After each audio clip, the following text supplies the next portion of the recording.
Thanks for spending time with us on The Beat with Ari Melber. The weeknight starts now.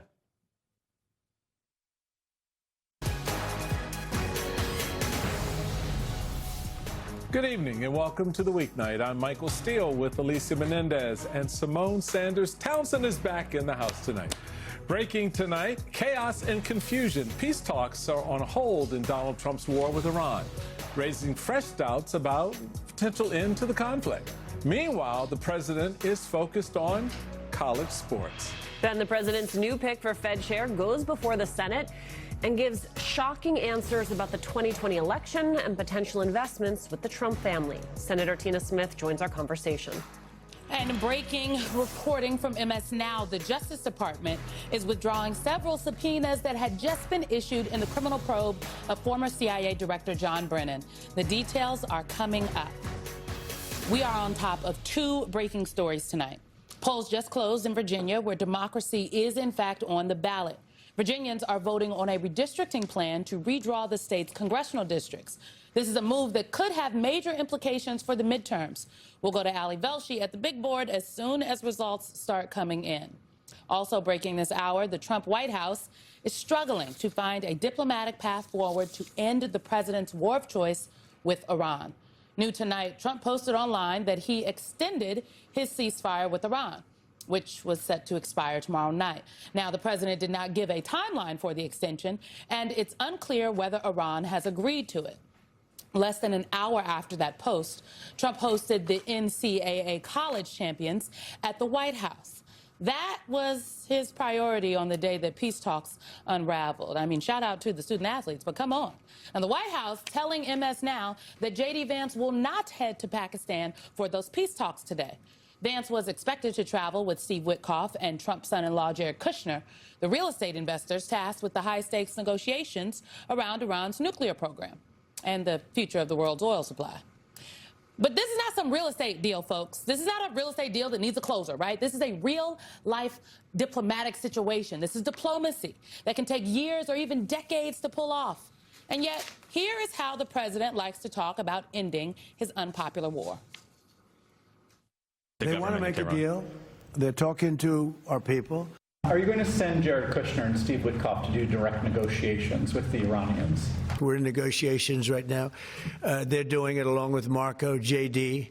We have a number of people doing it. And the other side, I can tell you, they'd like to make a deal. If there is no deal, we are going to hit each and every one of their electric generating plants very hard and probably simultaneously. I want to make a good deal. I'm not going to be rushed. I have all the time in the world. So let me get it straight. He's making a deal right now. He's got Marco, JD, Bozo, and Pookie. I mean, they're available too. Justice for Pookie, okay? Yeah, justice for Pookie. We can put Pookie out there. He can cut a deal. Does it on the street every day. And that's the reality that we're dealing with here, that we have a president who is winging this by the seat of his pants. And the reality of it is we've got troops that are headed to the region.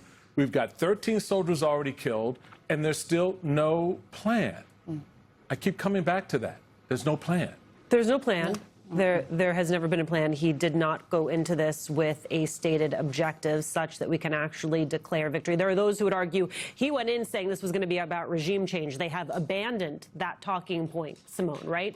And now it seems as though we are essentially back to the point that Witkoff and Kushner were at before the president chose to launch these attacks, except now they also need to figure out how to open the Strait of Hormuz. Come on now. Look, I made the point in the open that Witkoff and Kushner are real estate investors and financiers. And that matters because they are not the experts. The experts are not in the room with us. They are not at the table. The last time we negotiated a deal with Iran, that was a nuclear agreement, it took years of official diplomacy, even more of a back channel of diplomacy. And the experts are the ones that did it. And so it's not crazy to me that nobody is on their way to Islamabad today. What's crazy is that anybody thought some real estate folks were the people that could negotiate a very complicated diplomatic situation. So when the experts enter the room, okay, maybe then we are going to see some movement. But until then, folks, strap in because this is what we are unfortunately, in for. Let's bring in MS Now senior national security reporter David Rode and retired Army Major General James Spider Marks. He's now head of geopolitical strategy at Academy Securities. The experts, Michael Steele. Well, imagine that. Actual experts. And we got them at our table. If y'all available, there's a place down the street. Child, they might need y'all to negotiate the Iran deal. Go down and do that. David, I wanted to start with you because as you've kind of gathered, the theme of this opening conversation is there's no plan. There has not been a plan, as both Simone and Alicia have noted. And the only constraints that we have right now is not so much what Donald Trump is going to do, but what everybody else may want to do or not do. I mean, Iran is sitting back going, okay, when y'all ready, let us know. We'll be here to negotiate. Europe is checked out. Our allies aren't there. China and Russia are helping Iran. Okay, there's that piece. So what's your estimation of where things stand tonight, yet again, without a plan? The president doing one more change-up, as he's noted to do, as we are seeing the 11th Marine Expeditionary Unit, including roughly 4,000 personnel, heading to the Gulf. The George H.W. Bush and its escort ships, roughly 6,000 sailors, heading to the Gulf. For what? I'm going to go out on a limb here and say this isn't going to end anytime soon. Given that they can't even agree on when to meet and how to continue negotiations, that this is a bad sign in terms of this conflict ending anytime soon. And this is just over, the American blockade of Iranian ships going in and out of the Persian Gulf, and the Iranians, blocking the other ships from doing anything in the Persian Gulf. So, it's a major setback today. It's a plus, at least, that the president hasn't started bombing bridges and power plants across Iran. That would be a war crime if he targeted every single one. But this is not going to end anytime soon. Maybe the oil markets will respond to it, but the markets haven't responded that, dramatically to these developments recently. So this could just continue on for quite a while. General Marks, it's a pretty low bar when the president not committing war crimes has to be considered a win. I want to read to you from the president's posting on his own social media platform. This is what he had to say about the ceasefire extension. Based on the fact that the government of Iran is seriously fractured, not unexpectedly so, and upon the request of Pakistan, we have been asked to hold our attack on the country of Iran until such time as their leaders and representatives can come up with a unified proposal. I have therefore directed our military to continue the blockade and in all other respects remain ready and able, and will therefore extend the ceasefire until such time as their proposal is submitted and discussions are concluded one way or the other. I want to talk to you about the military piece of this and what Michael laid out about the fact that you have about 10,000 members of the armed services currently headed to the region. While the diplomatic conversations are ongoing, how does the military prepare in tandem? Well, they do it all the time. Policy decisions are made at those levels. The military does not get involved, clearly does not get involved in the policy. What they get involved in is the preparation of courses of action that give the policymakers optionality. And so what you have with the presence of the military presence in the region, that combatant commander, that central command commander, not only has the ability to put boots on the ground someplace in the region. That doesn't mean that they will be forcibly put into a non-permissive environment in Iraq, but that is an option that he has. And there will also be the potential for the arrival of Army forces as well. You bring in the airborne forces, they literally are a plane ride away from where they're stationed in the United States to the region, and they can be deployed as well. And within, a couple of minutes, you can have another 6,000 people on the ground. You may have a couple broken ankles, but they will be there. They will be available. I agree with David that I don't see this ending anytime soon, but this is a period of transition. I do not anticipate that we're going back to the volume of attacks and the velocity of those attacks against targets in Iran. I don't think that's going to happen. My view is, I think, now I'm tiptoeing into policy. But I think the president is probably looking for an off-ramp for a whole host of reasons. But I think what we're going to move into is a new normal, a transition to what I would say could be phase 2 of this, which is we've got the potential for further on negotiations. You stay prepared. You do what you need to do. You have a whole host of tasks. Talking about a military guy, I can focus in on those and I can remain totally prepared. I'm going to lean forward, and I'm not going to lean so far forward that I fall on my face at the very moment I need to be deployed. So I think we're going to see this new normal. I do not anticipate that the forces that are there are suddenly going to do an about-face and depart from the region. I think what we're going to see is an increased presence beyond what we have normally seen, which is the 5th Fleet routinely in Bahrain, headquartered in Bahrain, and the rotation of forces that would come in and out of the region for training exercises. I think we're going to be much above that. And those ground forces also give you an option. Look, the key thing in all of this, so the Straits of Hormuz, we can talk about that all day. The U.S. Navy can handle that.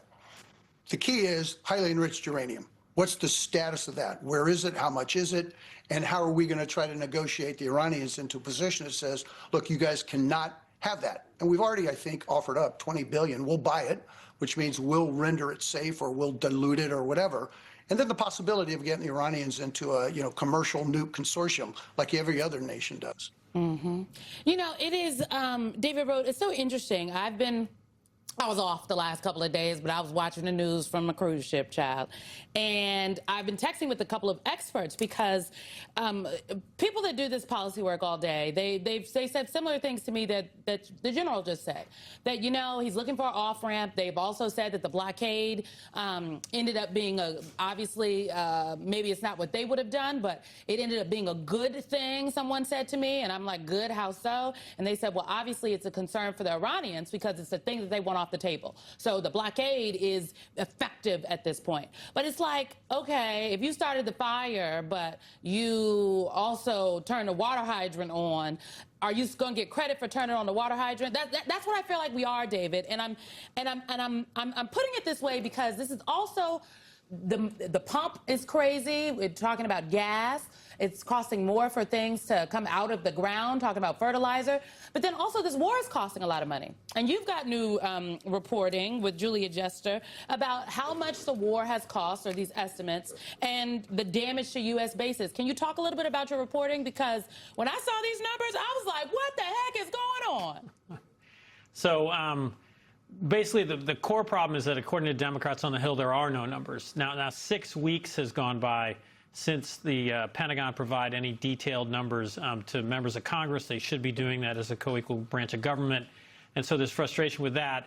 The kind of rough estimate from people in Congress is at least $50 billion has been spent on the war to date.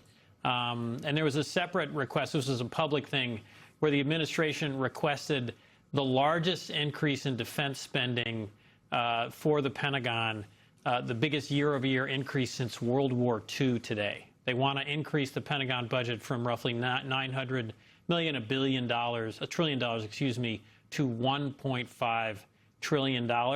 And that $1.5 trillion does not include the cost of the Iraq War. And Michael it's Steele. just that's our story for today. The Iraq War or the Iran War? I'm sorry, the Iran War. Thank you for correcting me.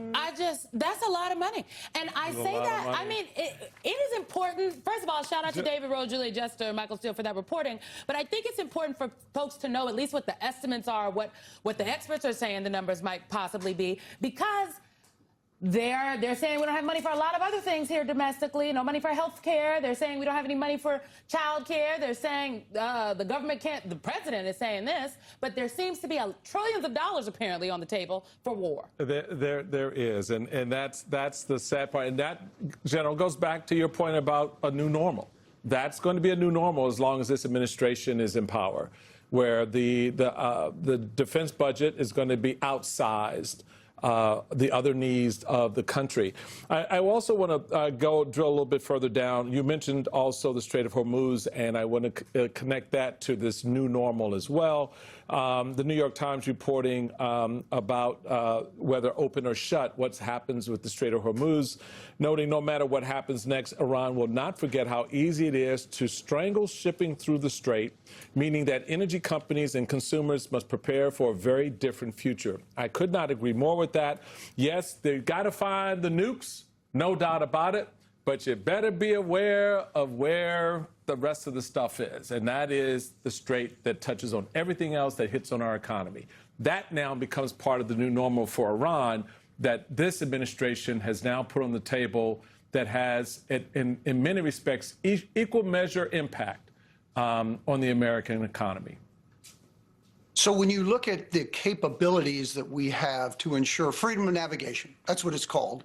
That's what our U.S. Navy does quite well, better than anybody else.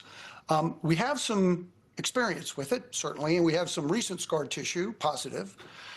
We did it with the GCC states back in 2019. And then you'll remember, Michael, back in the mid-'80s, late '80s, Ernest Will, where the United States Navy reflagged a bunch of tankers going through the Straits of Hormuz.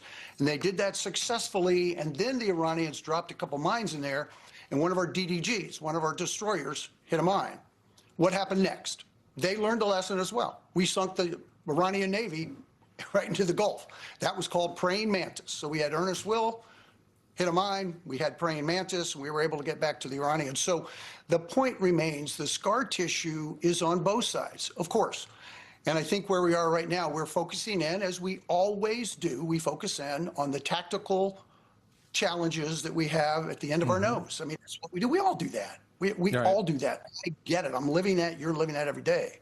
The challenge is have we done the right thing in Iran? And I would posit that every one of President Trump's predecessors wished they had done something like this. A lot different, but I bet you they're scratching their heads right now saying, why didn't I do it when I had a shot? So I think we could have achieved similar objectives, clear. I did not know from the start what the strategic objective was. I think there were 3 red line tactical objectives: nukes, ballistic missiles, and proxies. And we handled that problem within about 2 weeks. And so then I think we got over our skis. So we're at a point now where we probably are we have been, obviously we've had a ceasefire, which is a good thing. But obviously we've reached a point where I would say it's unnecessarily punitive. Let the Iranian people figure out where they're going to be able to live with the regime that's the chaotic regime that's kind of upside down and naked right now in Tehran. All right. David Rode, retired Major General Spider Marks. Thank you both so much. Appreciate you starting us off. Up next, Senator Tina Smith joins us to discuss that disastrous confirmation hearing for Trump Fed pick Kevin Warsh. Dr. Warsh refused to say who won the 2020 election. And soon, we'll have the first results from the high-stakes election in Virginia that could have major ramifications for the midterms and control of the House. Ali Velshi, our guy at the board, will bring us the big board and a lot more. You're watching The Weeknight.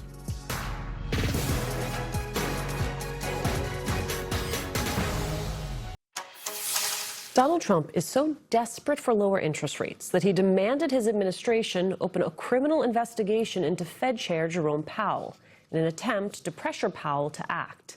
It is against this backdrop that Trump's new pick to run the Fed, Kevin Warsh, testified today before the Senate Banking Committee. Even before the hearing began, Trump had started a new pressure campaign. Will you be disappointed if your new Fed chair, if he gets approved, doesn't cut rates right away? I would. At this time, Kevin Warsh does not have the votes to become Fed chair. Republican Senator Tom Tillis has vowed to block Warsh's nomination until the Trump Justice Department drops its investigation into Jerome Powell. Joining us now to discuss, Democratic Senator Tina Smith of Minnesota. She serves on the Banking Committee, and she attended today's hearing. Well, Senator, you were at the hearing today, as Alicia noted. What did you hear? Because there were a lot of explosive exchanges. We'll play some of them. But I first want to know just what was your takeaway, having been in the room? Well, so first of all, we shouldn't have been having this hearing at all. while Donald Trump has this fake criminal investigation into Jay Powell, we should not be even considering who should replace Chair Powell. But the thing that really stuck with me is how this guy is trying to tell us that he is independent from the president, but he couldn't even say that Donald Trump lost the election in 2020. Not to mention the fact that he has clearly been chosen because Trump trusts him. We had that sound that you just mentioned. Let's play that. Warsh refuses to say who won the 2020 election. Mr. Warsh, did Donald Trump lose the 2020 election? We try to keep politics, if I'm confirmed, out of the Federal I'm just Reserve. asking a factual question. I need to know, I need to measure your independence and your courage. Senator, I believe that this body certified that election many years ago. That's not the question I'm asking. So can I just jump in right here? So see, for me, Senator, just straight up, if I'm the chairman of that committee, and at that moment I gavel it closed.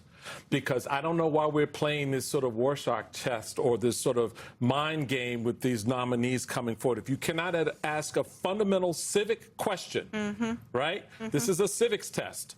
Did the President of the United States lose the election in 2020? And if you do that kind of an answer, then you are not fit to serve in government, period.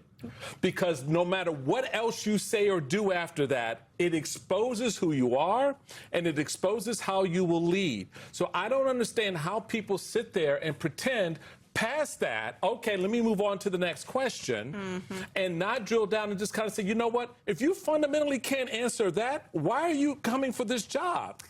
That's exactly right. And especially when the issue is this chair going to follow the facts and the data in order to make the best decisions to maximize employment and keep prices stable? Or is he going to be at the beck and call of the president? He is at the beck and call. That's exactly what I think this shows. If you can't even answer a straightforward question like that. And as we went through, you know, we asked him a lot of questions about what he thought about inflation and what he thought about interest rates. And again, he was, he gave me no confidence that we could trust him to do what's best for the country.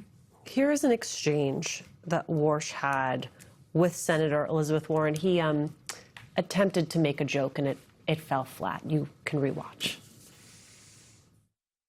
Name one aspect of President Trump's economic agenda with which you disagree. Well, Senator, the Federal Reserve in recent years has wandered outside of its remit, wandered into other areas. I'm asking for something That's not something I'm prepared to do. Trump on. If I'm confirmed, the Federal Reserve should stay in its lane. Just one little place where you disagree with Donald Trump. Well, I do have a disagreement, actually, Senator, with the president. I think even this morning, he said that he thought I was out of central casting. I think central casting, I'd look older, grayer, and maybe show up here with a cigar of sorts. Quite adorable.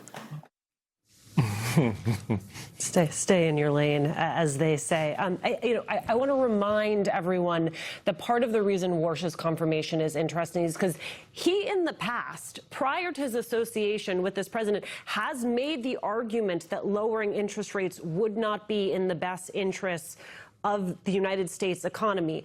It is why this question of whether or not it is possible for there to be any daylight between him and this president becomes especially critical, Senator, in a moment when the president has one objective in appointing Warsh to be Fed chair.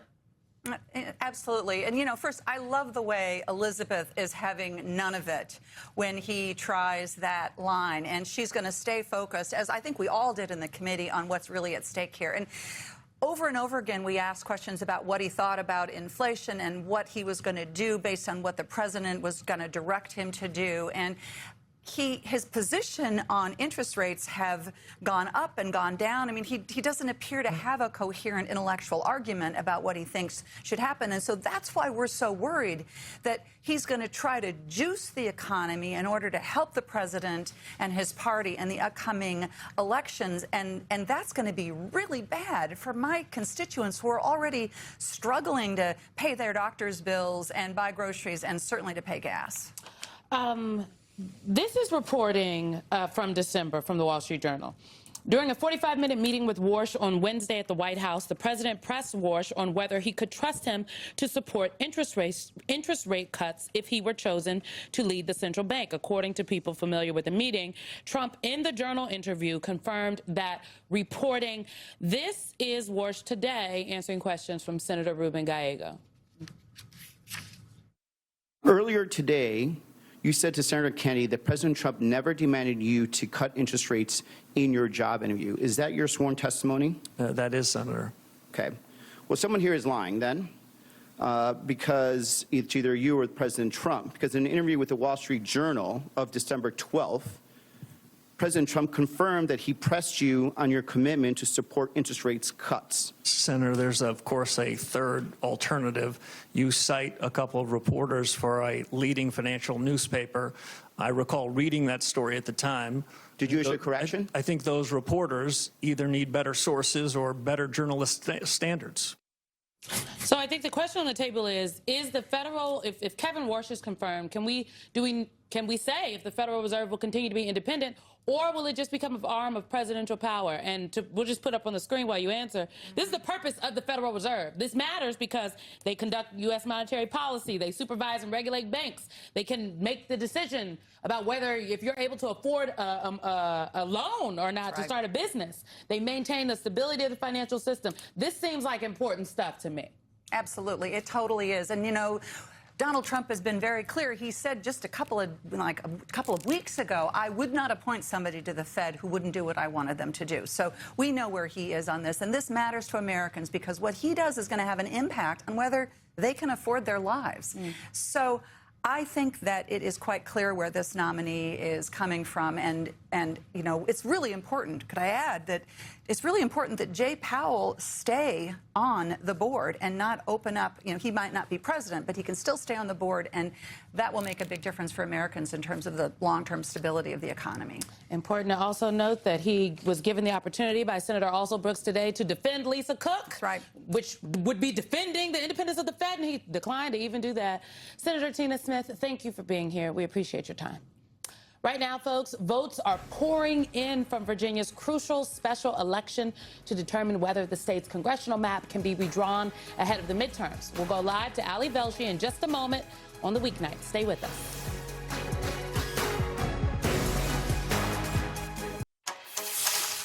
We're getting in the first results on the Virginia redistricting measure that could shift control of the House in the midterms. Voters are deciding whether the Democrat-controlled legislature should have the power to redraw congressional districts. Now, if approved, the new map could help Democrats win as many as 4 additional House seats this November. MS Now's chief data reporter Ali Velshi joins us now from the big board. He's, of course, also the host of Velshi. What's going on, Ali? Well, we'll say this is one of those instances where it's very early to tell what's going on, even though the map looks quite filled in. Let me tell you where we are. About 35% of the vote is in Virginia right now. The yes side is trailing. Yes, meaning you are in favor of this redistricting. They're at 45%. No is at 54% right now. So a 10-point lead right now in a state where Abigail Spanberger won by 15 points in November. But let me show you a little bit more about why this is going on. Take a look at the map side of things here. Everything that is peach-colored or blue-colored is where we have results. So a lot of the blue, the no, those results, they're leading in a lot of places you'd expect them to be leading. The places where you'd expect yes to be leading, we just don't have numbers from. Let's take a look at some of these counties. These are the ones in the D.C. area or the Richmond area. Around D.C., we've got numbers in from Loudoun County, 93% in, and you can see yes is leading, 61% to 39%. Down here in Prince William County, about half the vote is in, 64 to 35. So those numbers are where you'd expect them to be. But we have nothing from Fairfax County, which is the biggest and most influential county in this particular vote, but it's the biggest one. We've got nothing from Hanover County in Richmond, or from Caroline County, or any of these places around Richmond. So that's the thing. While it's early, again, it's pretty early. It's 1/3 of the vote in, but the vote that the yes side is depending on is not in right now. A couple things to remember here. Abigail Spanberger won this state by 15 points in November. The most recent polling puts the yes side up by about 5 points. Now, when you counter in the margin of error, it's actually pretty flat. So we're going to see what happens tonight. It is expected that the yes side, or at least that's been predicted, that the yes side will prevail, but it's very close and statistically matched right now. We will be watching MS Now's Ali Velshi. I think he's going to be at the big board until we know what's going on. So we'll be watching you all evening. Ali. Thanks, Ali. Michael Steele, you made the point earlier about Northern Virginia, and Ali Velshi's map tells us that Northern Virginia has yet to speak in terms of tallying. That's true, and I think it's going to be the outcome determinative vote there, and as it is in a lot of races. I mean, the south and the west of the state, we saw it on the blue map, right? It's just it comes in early. There's smaller areas, so it's less vote in that regard. Easier to count, quick turnover. In the larger counties, closer to Washington, you have more vote to count, takes a little bit more time. The reality of it is, I think when it's all said and done, this boils down to probably, as folks I was talking to in Virginia today, about a 5 to 7, probably 7-point margin win, down from Spanberger's win in the state back in November. But that's okay, because the reality of it is this is a different kind of push for voters than we saw electing a governor. So people out there trying to create some, equivalency there, stop it. They're not the same thing at all. It's not the same thing, but the stakes are big, if not bigger, right? We're not just talking about Virginia here. We're talking about whether or not Democrats will have a shot at taking control of the House, Simone. And with that, whether or not they will be able to be a real check on this president's agenda. So Virginia voters aren't just being asked how they feel about, redistricting in their state. They are being asked whether or not they want to be the front line in defending democracy. Yeah, and it is. I think that is the messaging, frankly, that we saw coming out of California that was most effective, and that messaging, obviously, it resonated with a lot of people in the state, and they went to the ballot box and they voted yes on their referendum. We'll see what happens here in Virginia, but we have this. I know Eric Holder is going to be on our network a little later, but Eric Holder made this case better than I could make it on the Sunday shows earlier this week on CBS. Take a listen. We're asking the people of Virginia, do you want to respond to what's happened not only in Texas, but in Missouri as well, and in North Carolina as well? And what we're trying to do is come up with a system whereby the people actually decide what's the composition of the House of Representatives so that it can be an effective check on this president. General Holder, National Democratic Redistricting Committee, nailed it. He absolutely nailed it. And I think it's very important to clarify that, at least from my perspective looking at this, absent what Donald Trump did, this is not an election about control of the Congress. Democrats get that regardless. You don't need this to happen. You didn't need Texas to happen. You need California to happen. There are a lot of other externalities politically that have doomed the Republican Party, and the reality sits not at what happens in Virginia, but what they've already done that has framed this election for voters this November in a way that has already netted Democrats 35-plus special elections. So I think the Democrats are in a good spot. This is gravy. This gives them extra juice and extra punch right now. And only necessary because the president asked for 5 more votes from Texas, 5 more seats from Texas, because he didn't think he could win on the merits this November. Exactly. That's really what this is about. Exactly. All right, up next, a stunning reversal from the Trump Justice Department. Recently issued subpoenas in the John Brennan probe have been abruptly withdrawn amid what's being described as confusion and disorder. Keep it right here on The Weeknight. Breaking reporting tonight from MS Now. The Trump Justice Department is withdrawing several subpoenas that had just been issued in the criminal probe of former CIA Director John Brennan due to, quote, confusion and disorder. Okay, yeah, that part. Just yesterday, former Trump campaign lawyer Joe DeGeneva formally took over the investigation. Here's Brennan, who's an MS Now senior analyst, responding to the news. I think it just shows that over the past 10 years, there's been, failure after failure to try to identify something that, wrongdoing in this case. But, part of this is to harass, to try to hurt individuals reputationally, professionally, financially, trying to keep the story alive as a way to deflect from other issues and challenges that they face. Joining us now, former federal prosecutor Brendan Ballou. He's also the founder of the Public Integrity Project, a firm focused on fighting government corruption. Brendan, I just want to level set here. How many times in your career have you had to withdraw a subpoena? 0. And in those 0 times, let me ask, how often then did you describe it being due to confusion and disorder? Like, what is happening inside this DOJ? It's essentially unprecedented. So the standard for issuing a grand jury subpoena is exceptionally low. You just need to show that it's going to be relevant to an ongoing investigation. So the fact that these were withdrawn meant that they probably didn't expect that this could survive a motion to suppress or a motion to quash. So that suggests that this was issued essentially without any sort of investigative hook.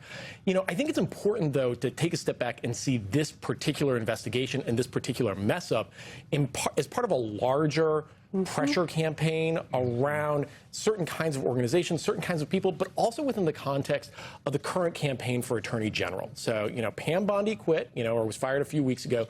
There's a power vacuum within the Department of Justice, and so any number of leaders within DOJ, including U.S. attorneys, are jockeying for influence, and that means that they're putting enormous pressure on line-level prosecutors to pursue these political prosecutions. And when you do that, when you put that kind of pressure on cases that don't have the facts to back them up, these are the sorts of errors you get. I mean, we're not surprised. Retribution, as we've often said here, is now the governing policy of not just this Department of Justice, but this administration. It is imbued in every single thing that they do, and that's not how it should be, but that's how it is. So we have to address how it is. Along the lines of that, I mean, right before the show just started, the Southern Poverty Law Center, which is a 55-year-old civil rights organization, was just indicted by this Department of Justice over alleged use of paid informants and extremist groups. It was an 11-count indictment. Basically, they were indicted, I guess, for paying informants to infiltrate groups like the KKK. Are we not supposed to pay the informants? Help me understand what's going on here. Yeah, it's not entirely clear because, in order to have a wire fraud investigation or wire fraud indictment, you actually need a false statement. It's not obvious to me what the false statement is here. It seems like they're above board in paying these informants, even if they were unsavory characters. That's how you get information. The main thing that the Department of Justice benefited from in bringing this case is that they were able to do so in the Middle District of Alabama, where you were able to get a friendly grand jury. When you see similar kinds of investigations and prosecutions happening in D.C., here, in Eastern District of Virginia, they've really struggled. And so I think this is one of the rare cases where one of these political prosecutions might have some legs, unfortunately. It is. They've gone after the Southern Poverty Law Center, but not the KKK. They've gone after the people, the civil rights organizations, but not the actual extremist groups. They just freed the Proud Boys. What do you expect them to do? You're right, Michael. Well, excuse me, I forgot who we're dealing with. Thank you. They're on the side of the extremists, it feels like. No, they're on the side of racists and people who undermine the very principles of the country. And they have been from the very beginning, because that's where Donald Trump has always nurtured himself. Bottom line. Here's the thing, though. While all that's happening, where they're bringing all these charges, you have this government claiming, as it did coming in, as it left the last time coming in this time, about the weaponization, how Joe Biden had weaponized the government against those little Republicans out there, those Republicans who were weaponized by all these bad Democrats. And then you had, what might have been if Kamala Harris had gotten elected, there'd been more weaponization. Well, the DOJ released a weaponization report, and that report, reported by The Atlantic, says the weaponization report takes from the form of a classic Trump two-step. First, claim that normal law enforcement work, when directed against you or your friends, is illegitimate. Then, use that supposed illegitimacy as justification for your own revenge. We've seen this before. The bulk of the 800-page document consists of anodyne emails among career attorneys. That is, people who serve across multiple administrations, which you know them very well, of both parties, which it spins into an unsubstantiated narrative of bias. That's where we end up. 800 pages that tell us that this was a load of crap by the Trump administration from the very first ink of paper, ink hitting the paper. Yeah. Well, let's just focus very briefly on that specific report, which was about the FACE Act, which is the law that's meant to prohibit attacks on religious centers and abortion clinics, crisis pregnancy centers. This is a real problem. There are, I believe, over 200 attacks of arson against abortion clinics over 50 years. That averages one to about 1 every 3 months. You know, and so this wasn't just an attack on the general approach of the Department of Justice. It was an attack on a specific law, and a specific law intended to protect women. So that's that report specifically, but you're exactly right about the general thing. You know, the strategy here is to say, look, the last guys were overtly political and going after our enemies, and we're going to go after our enemies too. And they're trying to legitimize that, especially in the advance of elections. Brendan, I was going to say it real quick, Lisa, but doesn't that say to us that there was nothing there to begin with? Because when you look at the accusations about Biden and others, where's the proof of any of that? I mean, that's the part here that I just don't get at all. Yeah. You mean it as a rhetorical question, right? I do, right? It's Simone looking through her papers. Where is it? Well, I do want to just real quick before we let you go, Brendan. We've been following this reporting from The Atlantic about Kash Patel, and now you have this, Dems telling the FBI to preserve Patel evidence. Schumer and Democratic Senator Dick Durbin of Illinois, the ranking member on the Senate Judiciary Committee, wrote to Acting Attorney General Todd Blanche demanding that the Justice Department and the FBI preserve all records and materials related to the alleged incidents, suggesting that a Democratic-led Congress would launch its own investigation into Patel. What would be your top question for them? What is it that they want preserved? I want to know when he's drinking. I know that's a flip way of putting it, but, you know, the challenge that you've got with, you know, a Department of Justice official, you know, a regular old lawyer who may, you know, have an alcohol problem, is the worst case scenario is you lose a case. When you have an FBI director with a serious drinking problem, people can lose their lives. You know, recall that the FBI is responsible for managing the United States' hostage rescue teams. These are not jobs and situations that can wait for people when they are in a good headspace. It happens all the time, at any time. And so I'm extremely concerned about his ability to pursue, to conduct his job when he needs to. Kash Patel was asked during a press conference today about that lawsuit at the Southern Poverty Law Center directly by a reporter. Can you say definitively that you have not been intoxicated or absent during your time as FBI director? Part of his response, I can say that I never listened to the fake news mafia. Oh, okay. There's an answer. Indeed there is. Brendan Ballou, thank you so much for being with us. And coming up next on All In, Chris is going to sit down with former Attorney General Eric Holder. That is 8 o'clock Eastern right here on MS Now. We're going to be right back.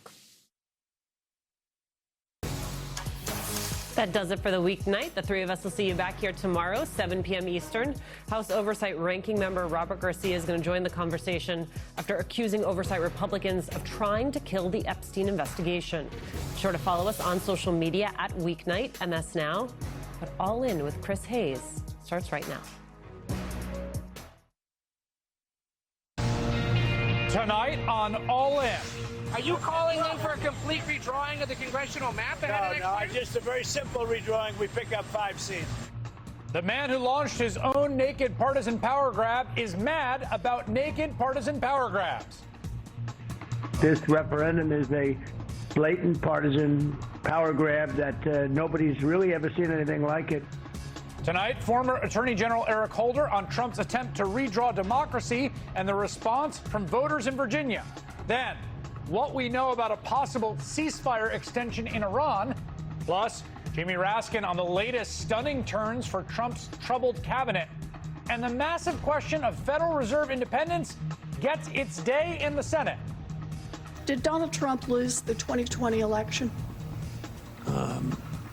We try to keep politics, if I'm confirmed, out of the Federal I'm just Reserve. asking a factual question.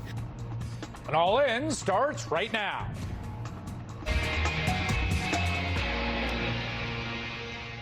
Good evening from New York. I'm Chris Hayes. Right now we are waiting on results on a redistricting referendum in Virginia today. Voters there are deciding whether to change their state's congressional map in a way that could end up flipping up to 4 additional House seats into the Democratic column. Whatever the results, the vote itself is just the latest and most aggressive response to Donald Trump's own gerrymandering plan to keep Republicans in power. What was cooked up and been sold as a transparent attempt to subvert the normal mechanisms of Democratic accountability to make it so Republican lawmakers in Congress just can't get voted out of office. This all started with him. This was a Donald Trump plan from the beginning. His initiative, his direction.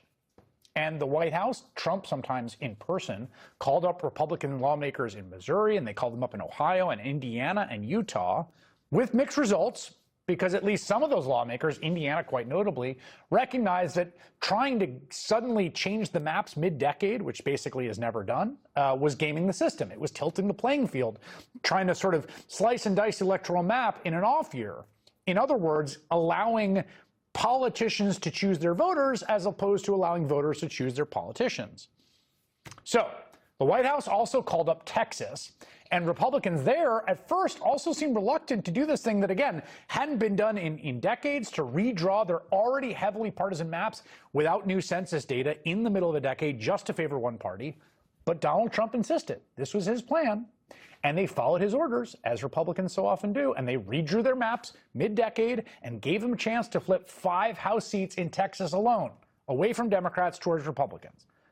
But at a time when Trump is historically unpopular, we got a poll today with a 32% approval rating. And after being told all last year that MAGA was an irresistible force, what you have seen across the country in state house after state house are Democrats fighting back. Of course, the big way they fought back to begin was bringing that redistricting referendum to voters in California. And in a really kind of remarkable turn of events, the voters in that state came out in huge numbers and they said yes by huge margins. The Supreme Court declined to block it, and that means Democrats have 5 more flippable seats. They've moved them from the R column to the D column. That cancels out the Texas map, right? We're back to par. By the way, that Texas map was never put before the voters of that state, unlike what's happened in California and what we see in Virginia tonight, where Democrats are now poised to make Trump's gerrymandering scheme that much more difficult. In fact, that's the whole point of what's happening in Virginia, says State Senator Louise Lucas. She is the second woman of color to serve in that body after growing up under Jim Crow. We didn't ask for this mess, but we're going to finish this mess. So I'm being real kind with my words today, okay? They started, we'll finish it. We would not be in this place if it had not been for Donald Trump and his shenanigans and trying to get what he called 5 new seats that he was entitled to. He ain't entitled. I'm sorry. He's entitled to anything. And what we are saying is that in order for us to try to level the playing field, Virginia is going to play a pivotal role. Now, there's sort of a remarkable sort of set of events here. Trump starts this, right? He says, oh, we'll pick up 5 seats in Texas, easy peasy. And now he's got to play defense. So yesterday he made his case for why Virginians should vote against redistricting, because if they didn't, well, Democrats might actually win Congress. You just can't have this. And this is what they're going to be doing with this referendum. If the Democrats, look, if they get additional House seats, at some point, if they get these additional seats, they're going to be making changes at the federal levels. They impeached me, and they had no right to impeach me. Right. And they did it like in nobody even knew it was going to happen, and all of a sudden you get impeached by these people, and they're just, you almost think they hate the country. So when you see it all happening like this, you just have to vote no. It has to vote no. You can't let this happen in the ballot referendum. Did you get a little bit of desperation there? A little bit? A little fear of a third impeachment, which would, of course, set all kinds of new records. After, again, pushing for partisan gerrymandering all over the place, Trump gets on a conference call with Republican organizers in Virginia Monday night, and he told them the opposite, quote, I love this quote. This is going to go down in history. I don't know if you know what gerrymandering is, but it's not good. It's a pattern we keep seeing time and again, right? Act like a tyrant and then get caught off balance when people react badly to your tyranny. It's happened with tariffs, with his unnecessary war on Iran. Now it's happening with his plan to make elections essentially moot, to lock in Republican power no matter what the voters think. No matter how the vote goes tonight in Virginia, the fact that they are voting is a clear sign there is widespread revulsion rippling through the country over the misrule of Donald Trump and this feckless Republican Party. Joining me now with the latest out of Virginia, MS Now Chief Data Reporter Ali Velshi. Ali, how's it looking? It's early. It's interesting. There's 61% of the vote in the state, but that's not the full story. At the moment, the no side is winning marginally, 52 by 47. This is the side that doesn't want the redistricting. But let me just show you a few things, some of what you were talking about. In November, Abigail Spanberger won with 15% of the vote. Sorry, I'm over to the side of this thing, so I'm running out of space, with 15% of the vote. Here, 15 points. Here we're up about 5% on the on the yes polling. That's within the margin of error. So this was always going to be closer than the election in November was going to be. But take a look at everything that's filled in here. Everything that is blue or everything that is peach has got vote in. You'll notice there are two places, there are about 4 counties that are missing vote right now. Fairfax is the biggest county in the entire state. It just got colored in. It was yellow until a moment ago. But it's only 9% of the vote in. 75% voting yes, 25% voting no. But this is where we are waiting to see the biggest numbers coming in. And you can see around Richmond, Hanover County has no vote in right now. So we're looking at that. But if you look at all those areas around Washington, D.C., Loudoun County, 94% in and 60% voting yes. Prince William County, 96% in, 62% voting yes. And then you see those kinds of numbers down here around Richmond. But again, only 22% in Henrico County, 15% in Richmond City, 60% in Chesterfield, again, overwhelmingly yes. So while statewide no is winning, we're not waiting for a lot of vote in all the places that we knew no was going to win. We're waiting for vote in 3 or 4 places, including Fairfax County, to understand what this is going to be. So at the moment, it's closer than it was looking earlier, but statistically, this was always a 5-point spread with a 3.7% margin of error. So this was a statistical dead heat going into tonight. We're seeing that play out. Yeah, and typically in close Virginia races, we get that sort of Northern Virginia vote in later. Exactly right, yeah. And people are familiar with that from election nights, presidential nights. Harris won by 6, carried by 6%, which is narrower than certainly than 2020. Yeah. It seems from what I've seen benchmarking some of these counties coming in around what 2024 looked like so far? That is correct. Yes, that's exactly right. So the distinctions are going to be the kind of margins you see up here, right? So we got 60-40 in Loudoun. In Fairfax, it's 75-25. Again, 9%. We're still waiting for that to come in. When you see some of these places, particularly we're waiting for Hanover County, we need to see, is this 60-40 or is it like Fairfax, 75-25? That'll make all the difference tonight. But again, we're probably not looking at numbers like we were looking at in November with a 15-point spread. All right, Ali Velshi, thank you. We're going to keep looking at Eric Holder, serves as the Attorney General under President Barack Obama. He now chairs the National Democratic Redistricting Committee, and he joins me now. It's great to have you on. We've talked about gerrymandering and fair maps and redistricting for years now. This has been very close to your heart, and your position has been it's good to have fair maps. It's good to let voters choose their politicians rather than the other way around.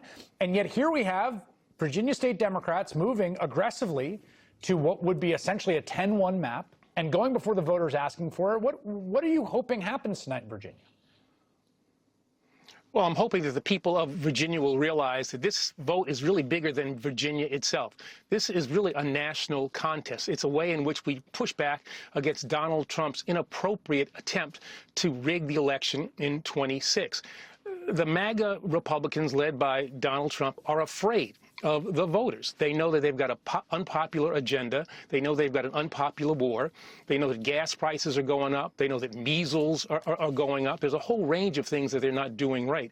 And so what they're trying to do is to rig the system, to cheat. And all we're trying to do is to deal with this crisis that Donald Trump put in place by taking these temporary measures that are that have to be approved by the people to deal with the crisis that they created. I mean, Donald Trump, it was interesting to hear that call that you just played. That's like the arsonist blaming the fire department for, for the catastrophe. I mean, he started this thing, but for what he did in Texas, we wouldn't be doing any of this stuff. You just mentioned about voters weighing in. It strikes me as, again, as we're watching this, and I think it's going to be close, and I think it's understandably close, right? You're asking people to vote on an off, in April on this new referendum that is sort of transparently, in the narrow sense, partisan, right? I mean, it's to redress a sort of broader imbalance, and I understand why it's being done. So I understand why it's close, but how important do you think it is that in California and now Virginia, voters have had an opportunity to actually weigh in, whereas in Texas, the State House just did it in a few days and then we're like, that's it? Yeah, I mean, there are two huge differences. One is the fact that the voters get to decide whether or not the maps should be redrawn. That happened in California. That's happening in Virginia. Did not happen in Texas. Did not happen in North Carolina, did not happen in Missouri. That's one. And the second one is that this is temporary in nature. It only goes through the next census, and at the conclusion of that next census, then the normal processes will go back in place. And that means in Virginia, a nonpartisan commission will draw the lines. In California, a nonpartisan commission will draw the lines. And that's something that every Republican needs to be asked. I have stood for the creation of and the use of nonpartisan commissions since I started the NDRC back in 2017. I've yet to find any significant number of Republicans or Republicans at all who support the notion of having independent commissions draw the line. They always want to put their thumb on the scale and do partisan gerrymandering, racial gerrymandering, voter suppression, a whole range of things that guarantees that they will hold on to illegitimately gained power. That point about the tenure, right, between a sort of optimal policy, which you have advocated for a long time, many Democrats and even states controlled by Democrats like California that had to undo it, right, which was nonpartisan maps, and the sort of exigencies of this crisis moment of kind of battling for the fate of democracy, it strikes me as sort of the fundamental tension that we live in right now. Yeah, that's exactly right. I mean, I think that you have one party that stands for democracy, that's the Democrats, the tenets of democracy, the idea of democracy, the notion that you let the people decide the direction of the country. You know, I'm not afraid of putting Democratic candidates and Democratic policies before the American people. I'm not going to win everywhere, but I'll win, I think, in a majority of the places at both the state level and the federal level. Republicans are afraid of putting their candidates, about putting their policies in front of the people because they don't think that they can win. And so what they do to hold on to power, and that's what this for them is all about, power. To hold on to power, they come up with mechanisms like this mid-cycle redistricting that they're pulling together to try to hold on to power to which they are not entitled. And we have decided, you know, this Democratic Party, unlike maybe Democratic parties in the past, said, you know, they'd expect me to come on a show like this and bemoan the fact of what the Republicans were doing. Way I'd write an op-ed and say that's terrible. No, no. What we have said is that we're going to fight you.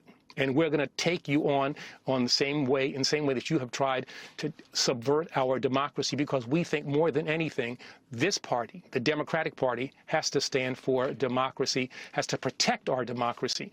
And I'm not being hyperbolic here. I'm not being alarmist. But I think what you're seeing coming out of the Republican Party now really threatens our democracy. And if we allow them to do what they are trying to do, you could have another 2 years of Donald Trump unchecked. What he said in that quote that you played, you know, there'll be changes at the federal level. Well, that's exactly right. You know, a House run by Democrats will issue subpoenas, will hold hearings, will look at the rampant corruption of this administration, will put administration officials under oath and ask them questions. That's the last thing in the world that they want to have happen. And so this is not just a vote about Virginia. This is really a vote about the direction of the nation. We've seen a lot of abuses of power and a lot of outright assaults and threats to democracy. One of them today I wanted to ask you as the former Attorney General of this country. An announcement by the Deputy Attorney General, Todd Blanche, the former personal lawyer of the President of the United States, and Kash Patel, of these criminal charges against the Southern Poverty Law Center.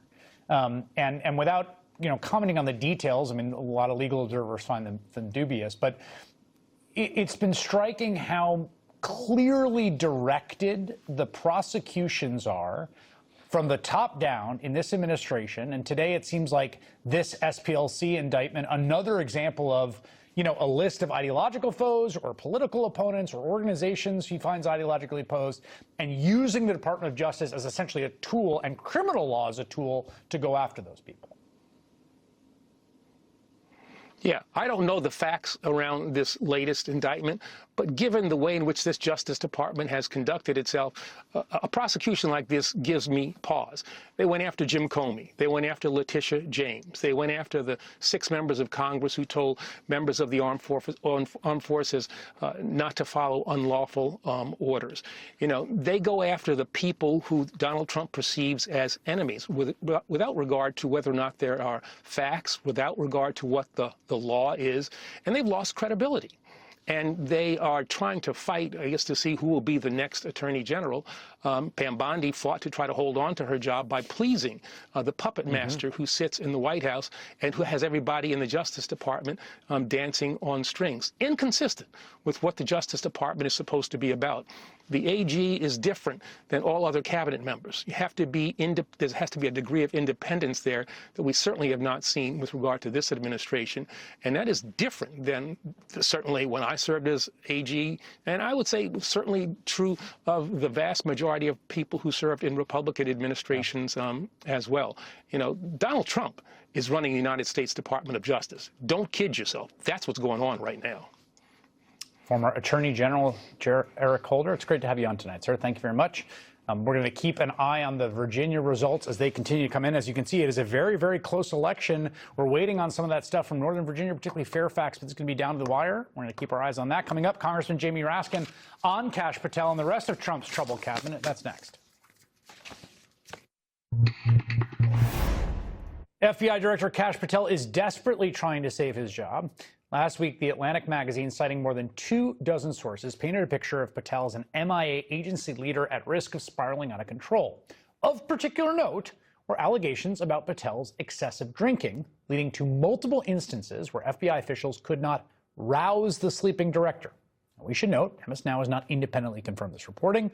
Patel has called it false, and now he is doing what Trump officials so often do when backed into a corner by unflattering reporting.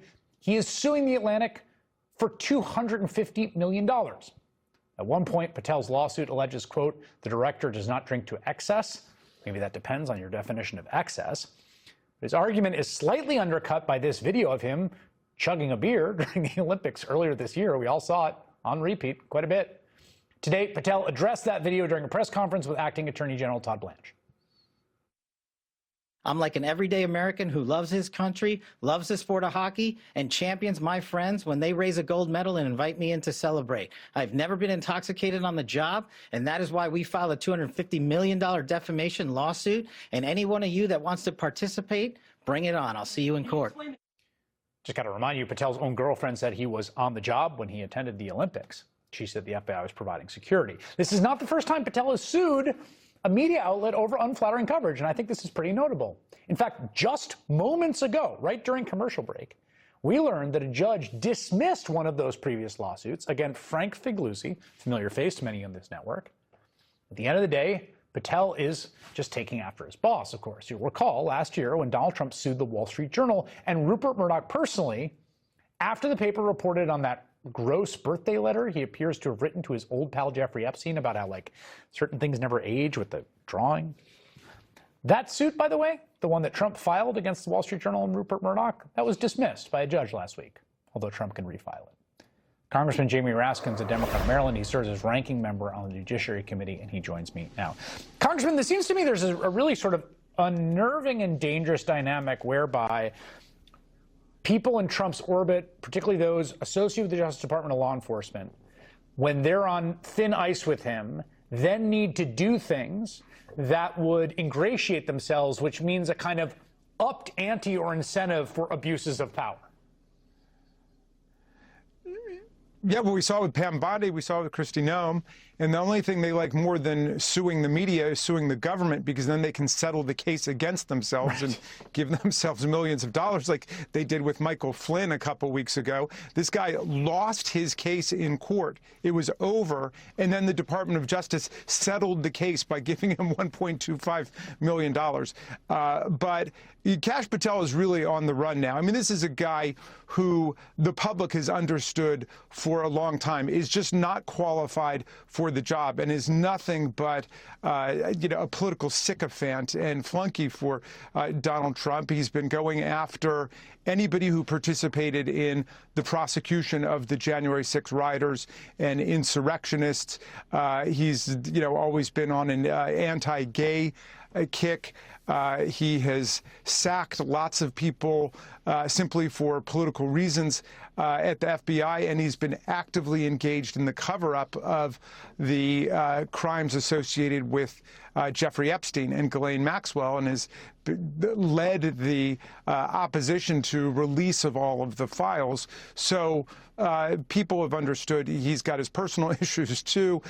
He has abused the privileges of his office, misused the jets and the airplanes for him and his girlfriend, and has basically done everything other than run the FBI in the interests of the American people.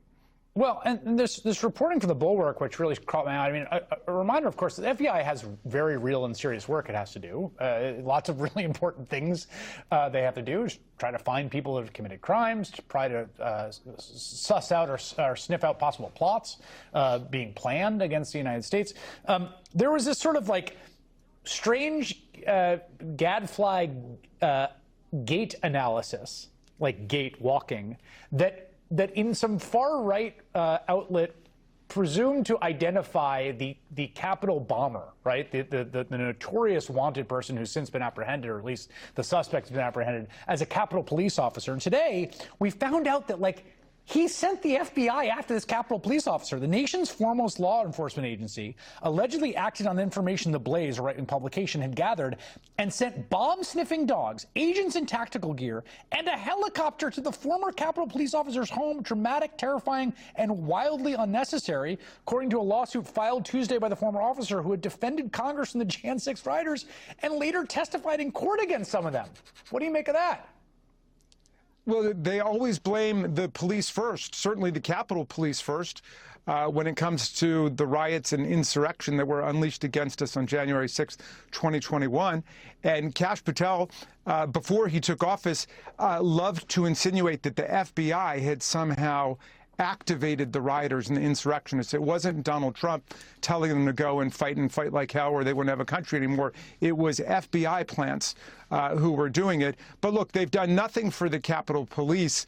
Nobody in MAGA has done anything for the Capitol Police other than try to cover up the crimes against them. 150 of them were wounded and injured and hospitalized. Many have been disfigured for life. Many have been disabled and have had to leave police work, like Sergeant Gunnell. They've done nothing for them, yet they gave, $5 million to the family of a rioter when two police investigations said that her death occurred in the reasonable execution of police duties, and there was, nothing homicidal about it, unlike what happened to Renee Good and Alex Preddy.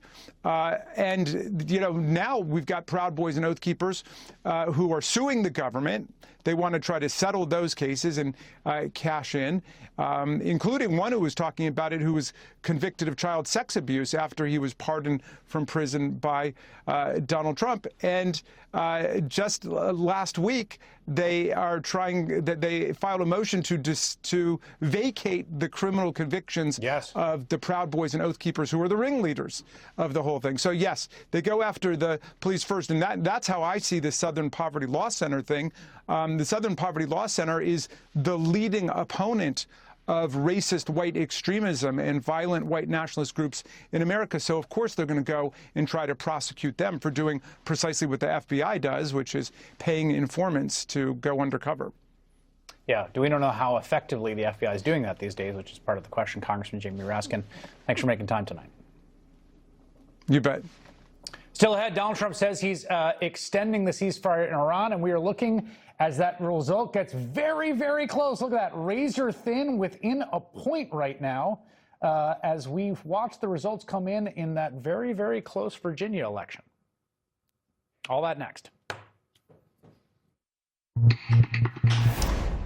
The last time I sat behind this desk, we were reporting that it looked like the White House had negotiated a deal with Iran to reopen the Strait of Hormuz. Well, it's definitely not open now. In fact, ships were fired on in the Strait this weekend. Both the U.S. and Iran are running dual blockades of the key waterway. We are reminded yet again, Donald Trump cannot talk or post his way out of this war that he started. He cannot manufacture leverage that he doesn't have. The day started with J.D. Vance set to depart for Pakistan for a second round of peace talks with Iran, only to postpone the trip for, quote, additional policy meetings when it became quite clear Iran did not confirm their own attendance at those talks. And then Trump announced an indefinite extension of the ceasefire with Iran that was set to expire in hours. So now, where are we? Well, we're back where we have been since Trump started the war, and the unstable situation in the Middle East endures. Sridhar Parsi is a co-founder and executive vice president at the Quincy Institute for Responsible Statecraft, and he joins me now. Where do you think we are right now? Because I'm pretty confused. Well, confusion is probably the most accurate way of describing the situation, particularly the last couple of days, in which it's been extremely confusing to try to figure out exactly what is going on. Will there be talks? Will there be some sort of a pathway out of this? But I think the current situation is essentially what was the most likely outcome, which is Trump pulls out of the war, because even though we're not essentially over with the war, he is no longer shooting at the Iranians. The Iranians are not shooting at the U.S. or any of the GCC states. But there is no deal. There is no sanctions relief. There's no nuclear concessions. And there is no change to the reality that the Iranians are controlling the Strait of Hormuz. From Trump's perspective, however, he has actually gotten what was most important for him at this point, which was to make sure that he got out of the war. If there actually was a shooting war, it would become gradually worse. It would be devastating for him politically. He's managed to get out of that, but he's not managed to actually get a deal that would stabilize the situation.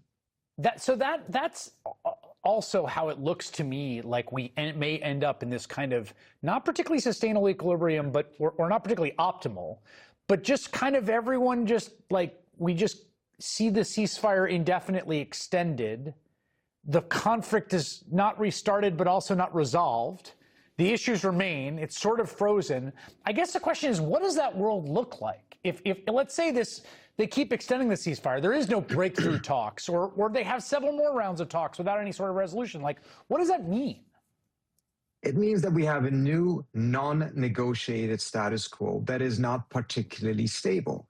But there's enough common interest between the Iranians and the U.S. not to go back into a shooting war, but there's not enough political will to actually get to a real deal. So we're in that in-between. And that in-between is not going to be stable, particularly not if Trump actually starts implementing his own blockade of the blockade.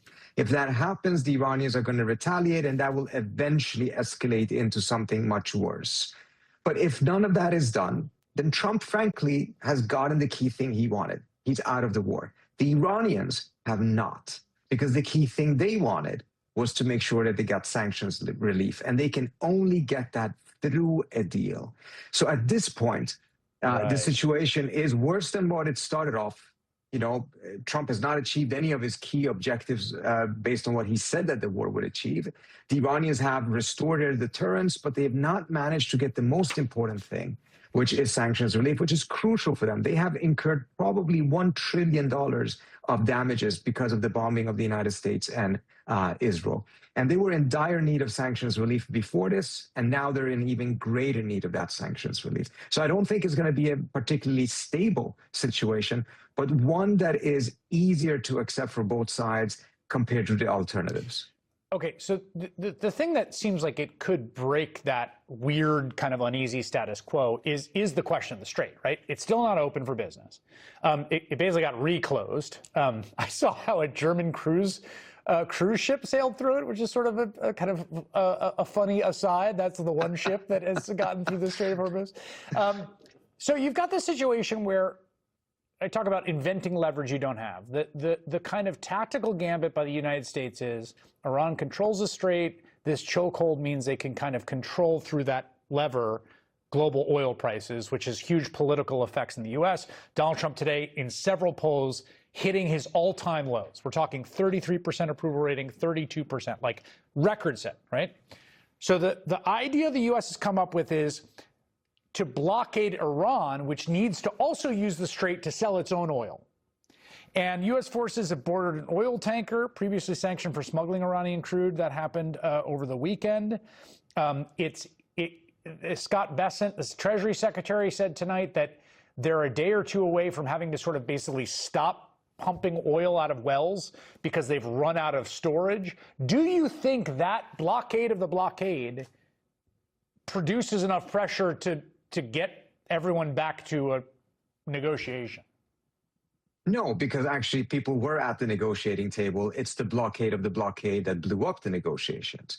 It's the tweets in which Trump has essentially, instead of reciprocating a de-escalatory move by Iran over the weekend in which they said that the Strait would be open, he should have reciprocated. That was the plan. Instead, he said, I'm going to keep the blockade going.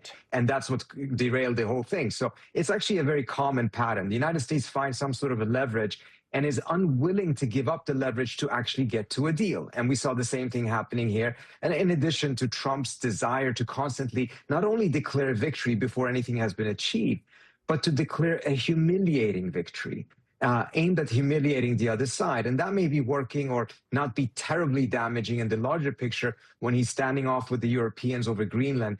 But it's a completely different story when you're actually in a war and you need to get to a deal to be able to stabilize the situation. So this was absolute self-sabotage by the Trump administration, in my view. Yeah, the Iranian deputy foreign minister saying that he tweets a lot and talks a lot. And I think there's been a little frustration. I've noted, I think, by all parties, I think even some of the American officials, that you can't get him to like stop talking long enough to actually have a breakthrough. He's so sort of desperate to get out ahead of it. We'll see if that keeps up. But I guess right now, $4 a gallon gas for the foreseeable future until something changes. Trita Parsi, thanks for your time tonight. I appreciate it. Thanks so much. All right, we're still watching Virginia, where, check this out. So we've got 3/4 of the vote in, 77%, what does that say, 76%?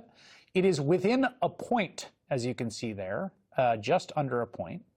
And the outstanding vote are in areas that we anticipate are going to be quite favorable to the yes. That would allow for a redistricting, that new map that would make Virginia possibly 10-1, put as many as 4 new seats in play for Democrats. We're going to keep looking at that. Still to come, Trump's pick to run the Federal Reserve meets the U.S. Senate. All the fireworks from that hearing today. Next. We still have our eyes on the results coming out of Virginia, where the yes vote, that is a yes vote to redistrict the state, has now taken the lead for the first time this evening with 80% of the vote in. We're anticipating more vote to come in, and we will be waiting on some sort of call. We still got 20% to go. Meanwhile, today, Donald Trump's nominee to become the new Federal Reserve Chair appeared before the Senate, where he failed the simplest test imaginable, which is, can you say this one factual thing? Donald Trump has made clear that he does not want an independent Fed, and he's made clear that you are his sock puppet. Independence takes courage. Let's check out your independence and your courage. We'll start easy. Mr. Warsh, did Donald Trump lose the 2020 election? We try to keep politics, if I'm confirmed, out of the Federal I'm just Reserve. asking you a factual question. I need to know, I need to measure your independence and your courage. Senator, I believe that this body certified that election many years ago. That's not the question I'm asking. I'm asking, did Donald Trump lose in 2020? And I'm suggesting you in 2020, the Fed you can't made answer that. A lot of people breathed a sigh of relief when Kevin Warsh was first nominated, because he's not the most hackish possible replacement for Jerome Powell. But he failed this very clear test today, and he's not alone. Every day we see more examples of the people Trump put in the most important positions being felled by either scandal or pure incompetence. Tim Miller is a writer at large for The Bulwark, host of The Bulwark podcast. Laura Bassett's a freelance journalist, author of the Nightcap newsletter on Substack. Good to have you both. Tim, you know, it occurred to me when I was watching this today, like, it really is wild he can't just say yes. Next question. I mean, obviously Warren is asking that because she knows that, and everyone kind of knows it. Like, we all knows what's happening. But the guy's trying to be the Fed chair. Like, what's Donald Trump going to do? He's going to tweet something mean? He's going to rescind your nomination? Just say yes. Move on. Like, there's no moment if you just say, yeah, he lost. Yep. This is the key point, Chris. He's already been nominated. Right. So in theory, Donald Trump doesn't have any power over him. And I do think that Kevin Warsh's life's goal is to be the Fed chair, and he sucked up to Donald Trump enough to get it. And so now he's in this moment where he can just demonstrate that he lives in reality and is not a total hack, and he refuses to do so because he is still scared of Trump. And I think this is like the interesting thing with the Fed chair nomination, interesting and scary and ominous thing about this confirmation to begin with, is that part of the reason why he's still scared is that he doesn't see himself as independent, which is why it was a good question from Elizabeth Warren. He knows that Donald Trump is going to be pressuring him. Donald Trump has made very clear he wants lower interest rates. And he said weirdly on Squawk Box this morning that he's like, if inflation gets bad, I could be in favor of interest rate rises, but we should still be the lowest in the world.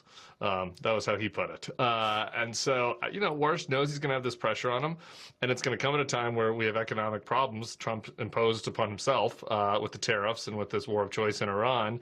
And so he's going to be stuck between a rock and a hard place with pressure from Trump, and I guess he just decided that he's more concerned about that than demonstrating independence and just awareness of what's happening on planet Earth. We also, Laura, the context here is that, everyone that Trump's put in positions of power has been pretty terrible. Right. Almost uniformly. We just had this amazing thing happen in the Department of Labor where the secretary there, Lori Chavez de Remer, has resigned under a cloud of scandal that included allegations of inappropriate relationships she had with her staffer, and also, and I think this is a really kind of frontier innovation. In administrative scandals. New. Her husband being barred from the Department of Labor building because he was being a creep, allegedly, was texting her staff, but also her dad was texting the staff. The whole family is creepy. The whole family. The whole family. But then I saw that and I was like, yeah, she probably just be out. But then you noted rightly that, so the only three people that have faced accountability, it's Noam, Chavez Remer, and Pam Bondi, 3 women. Right. So they noted that she's got a drinking problem, right? So does Kash Patel. An allegation of a drinking problem. Allegation of a drinking problem. So does Kash Patel. Right. So does Pete Hegseth. Allegations. We've got allegations all around of drinking problems. Pete Hegseth promised Republican senators that he would quit drinking if they gave him control of the Department of Defense. We've got sexual misconduct allegations. So does Pete Hegseth. So does Robert F. Kennedy Jr. So does Trump. Yes. And so Trump said something interesting a couple of weeks ago. He said at a conference in Miami, I believe, late March, he said, I like to surround myself with losers because it makes me feel better. And that really opened my eyes to something, which is that I think he chooses people based on these behavioral problems, these character flaws, because then he knows he can throw them under the bus quite easily when things go awry. And of course, the women go first. He scapegoats the women. We've lost 1, 2, 3. I think Tulsi Gabbard's up next. I agree with you. I think if you were in a betting market, she is the most likely precisely for that reason. I want to actually go. We have some new results out of Virginia. We got some breaking news on the redistricting referendum. We've been watching all night. Allie, what do you got? We can now call that Virginia voters have voted in favor of a referendum to allow for the redistricting of federal House districts in the state of Virginia, which will allow Democrats now to take 3 to 4 seats, depending on how things go in the midterm elections. We have 82% of the vote in across Virginia. 50.28 has voted in favor of the referendum, 49.72. Now, you might say that feels close with 82% of the vote in. The issue is this, that all of those states, all of those counties and districts that have voted against it, that vote came in pretty early. The 2 big counties where we still don't have as much of the count in yet is 51% in Fairfax County. This is the biggest county, Northern Virginia. It's the biggest county in the entire state. We know how this goes in Virginia. So right now it's trending 71 to 29. The percentage there is probably going to stay the same or go higher. That is the case in a few counties around D.C., although most of these are almost complete, 95% there, 97% there. The other thing to do is go around Richmond, where, again, 60% of the vote is in. That's 81-18. Again, 40% of the way to go there. We're likely to see the margins run up, which is why at 82% we're able to call this. Allie Velshkin, thank you very much. That's big news. It is wild to think about Trump sort of concocting this plan of, we'll just do this Texas thing. Yoink, easy 5 votes. As if no one... Easy peasy, no one's going to do anything, and then we'll... It's kind of like the Iran thing. He didn't expect them to fight back. He doesn't expect anyone to do anything. He doesn't think back past the first step. He's like, I'll do what I want to do, and then everyone's just going to roll over. And when people don't roll over, it takes him by surprise. I'm good for Virginia. I was really cracking up, Tim, with the quote from Trump calling into Virginia saying, I don't know if you've heard of gerrymandering, but it's a bad thing. It's like our favorite good government reformer weighing in on the Virginia redistricting. Yeah, Donald Trump feels passionately, very strongly in opposition to gerrymandering in this one case for one day. Here's why I think this is so important and such a big win for Virginia, and kudos to Abigail Spanberger and Louise Lucas and the others for pushing it in Virginia. But I think sometimes there's fatalism on the anti-Trump, pro-democracy side about how, oh, they're going to cheat in these elections. And, I hear that a lot from people. They tried to cheat. Like, this was a case of them trying to cheat. They tried to do this mid-cycle redistricting, and it backfired spectacularly. They're going to end up losing seats on net when you add up the states that ended up doing redistricting changes. And I think that's a good lesson. And that might not be a lesson in quote-unquote good government, but it's a lesson in trying to actually fight for a democracy that works. Politics still exists. Public opinion still exists. Like, all that stuff is still there. People still have leverage. They have agency. They have power. That's whether you watching at home as a participant in American democracy or people holding elected office and up and down the line. Tim Miller, Laura Bassett, great to have you both tonight. Thank you. Stay tuned. Senator Elizabeth Warren joins Jen Psaki on The Briefing. We're going to be right back. Before we go, some news. I'm very excited to announce later this week, I'll be sitting down with New York City Mayor Zohran Mamdani for a primetime town hall. We're talking about his first 100 days in office, major initiatives, including universal 2K and that new tax on the rich. All in America, Mayor Mamdani will air this Friday, April 24th at 8 p.m. Eastern, right here on MS Now. That is all in on this Tuesday night. The Briefing with Jen Psaki starts right now. Good evening, Jen. Chris, I cannot wait for that town hall. I have to tell you, I like probably many people watching, have rewatched the clips of Mayor Mamdani and my old boss, Barack Obama, many times. Pretty good stuff. It's like, put it in my veins. There are normal people out there who can interact with children in normal ways, who like doing that, who like humans, who care about policies. It's all a good reminder, but so many things to ask him about. I'll be looking forward to watching it. Yeah, I'm excited about it. Well, good. We're going to get to Virginia. We're going to be talking a lot about Virginia and what it all means tonight. But have a good night. I'll see you tomorrow. You too. See you tomorrow. Okay, so just moments ago, as you just heard if you were watching Chris's show, the Associated Press called a major redistricting ballot referendum in Virginia. The new maps are set to net Democrats 4 more seats in the U.S. House of Representatives. And again, it just passed. I mean, literally minutes ago, according to the AP's projection. The latest turn in what has become kind of an arms race to redraw congressional maps in states all across the country, all prompted by Trump's insistence that red states carve up their districts to stack the deck for Republican candidates. And we're going to talk to the great Ali Velshi, who's, of course, standing by at the big board. New data continues to come in. He's going to break it all down, as he always does, in his special vest. We're going to check it back in with him in just a moment. And Senator Elizabeth Warren is going to join me to talk about the impact of tonight's results on the election this November, big potential impacts. I'm also going to talk with Virginia Senator Tim Kaine tonight about the hard-fought battle over redistricting in his state. So lots and lots to get to tonight.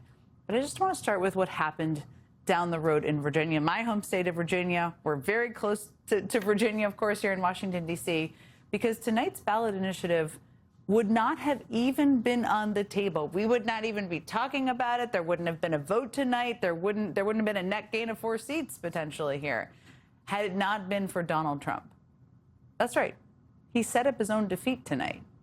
And the reason is that there is nothing more important to the man than holding on to power. And he has shown he is willing to do almost anything to hold on to it. So remember last summer, I was thinking about this today, and I thought it wasn't as long back, but it was last summer. Trump was already running against the headwinds of being the party in power, and he also was running basically sort of on a deeply unpopular signature legislative achievement in the big ugly bill. I mean, honestly, what swing district Republican wants to run on cutting Medicaid and giving big tax cuts to the rich? It's not exactly a bumper sticker or a good campaign ad. So Trump decided there wasn't really a path to winning on the merits of his accomplishments. And instead, he put in place a process to rig the game in the Republicans' favor, or he tried to, I should say. I mean, he pressured Republicans last summer, first in Texas, to redraw their maps to eliminate districts that favored Democrats, effectively trying to guarantee that Republicans had a lock on more seats than they otherwise would have had this November. But Trump's goal at the time wasn't only to prevent Democrats from winning back the House. His goal was to create a virtually insurmountable Republican advantage, saying that he wanted Republicans to achieve a 100-seat majority. But the thing was, redistricting in the middle of the decade was so unusual, and it was a tough sell at first, even in a deep red state like Texas. Well, Trump insisted he was, quote, entitled to 5 extra seats in that state. It took months for the president to strong-arm Governor Greg Abbott into actually pushing it through, although eventually he certainly did. But in doing so, there was plenty that Trump and his MAGA buddies didn't anticipate. For one, they didn't anticipate that that would trigger a redistricting arms race, essentially, that leading Democrats would fight back to even the playing field, starting in California, where Governor Gavin Newsom spearheaded a push to temporarily match the advantage Republicans had achieved in Texas, seat for seat, until, of course, after the census in 2030. But unlike Texas, California actually made sure its residents had the opportunity to vote on the plan, which was, of course, approved by a wide margin. But that's a key difference. In Missouri, Democratic pushback has slowed Republican redistricting efforts to basically a crawl. In Indiana, a state entirely led by Republicans, the Democratic pushback was strong enough to keep Republicans from being able to push through a redistricting process at all. Democrats also prevailed in Utah, where they were somehow able to stop the Republican-led effort in court and even create a safe Democratic seat of their own. Now, it hasn't been 100% success for Democrats. Republicans have squeezed some extra seats out of states like Missouri and North Carolina. But Virginia was the latest frontier where Democrats have now turned the tables to level the playing field. Now, the other thing Republicans probably didn't anticipate when they kicked off this redistricting fight was that Trump would make the political landscape so much worse for them from when it started last summer. I mean, since then, he started a costly, completely unnecessary war with no end in sight, not to mention the spike in gas prices that came along with it. He continued to push a tariff policy so bad and so illegal that the government now has to give the money back, or that's literally a process going on now.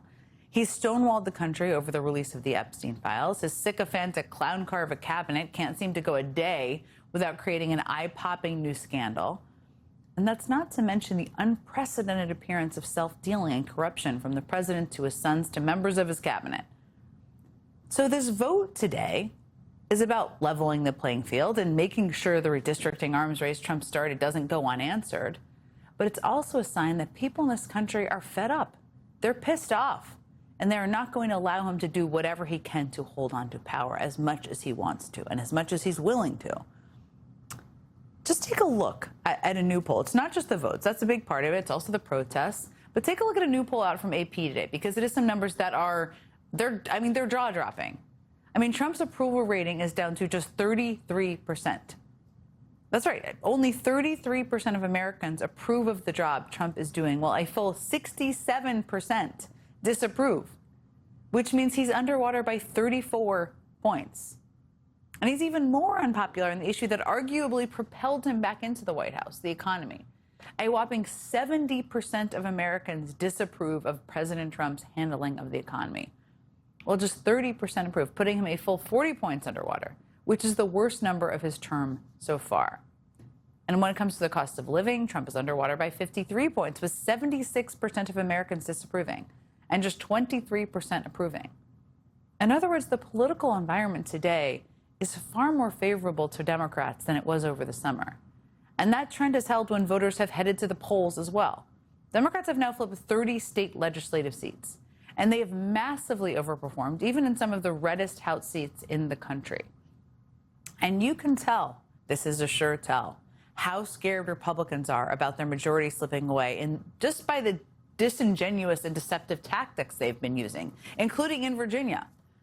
I mean, Virginia residents have seen their mailboxes absolutely bombarded by mailers on both sides. The yes mailers are pretty straightforward. I have a couple of them here.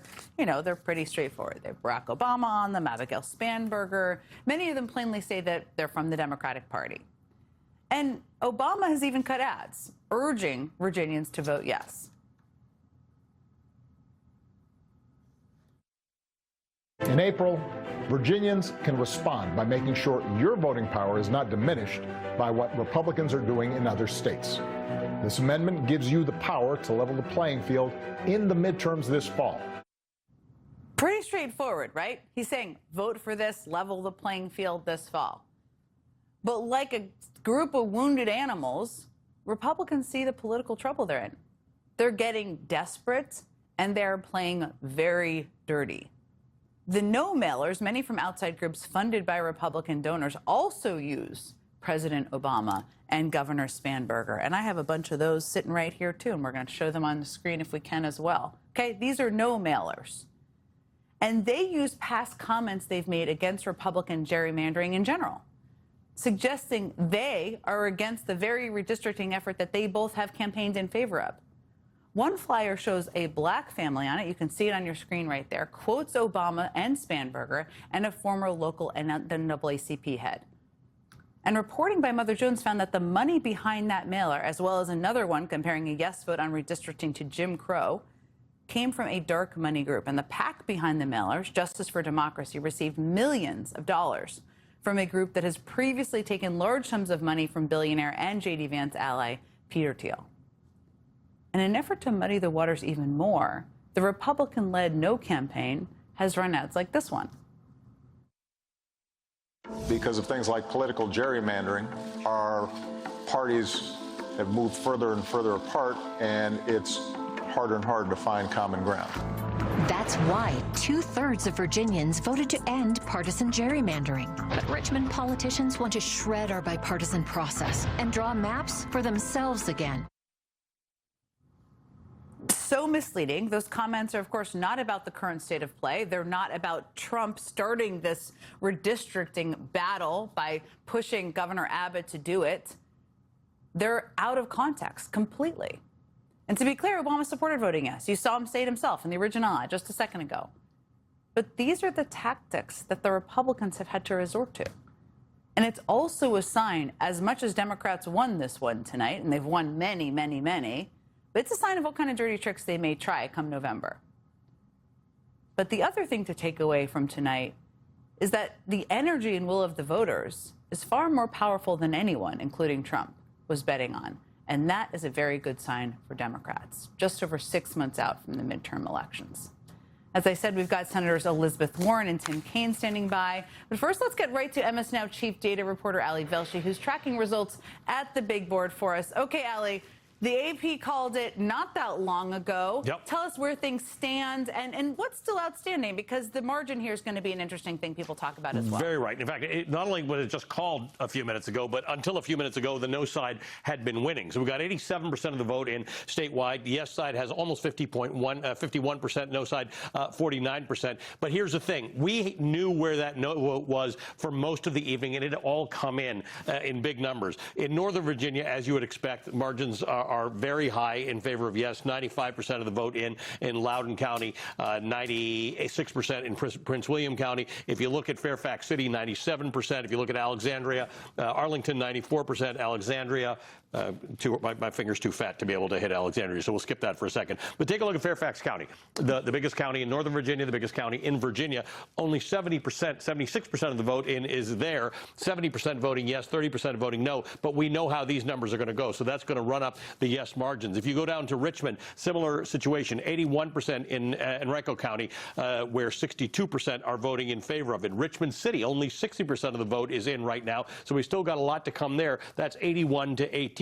So where we saw the two big Democratic population centers in the country, we still have vote to come in on. Those are also the two places where, when you look at this new redistricted map, they are the places where Democrats are going to get their biggest gains. They're taking the two big population centers, Northern Virginia, around Washington, D.C., and Richmond, the area around Richmond, and they're making those into more seats. So I'm glad you did that remarkable setup that you did, because while there's more to come, including in Florida, for the moment, as a result of this vote tonight, Democrats are now ahead of Republicans in this redistricting mess that Donald Trump started in Texas last year.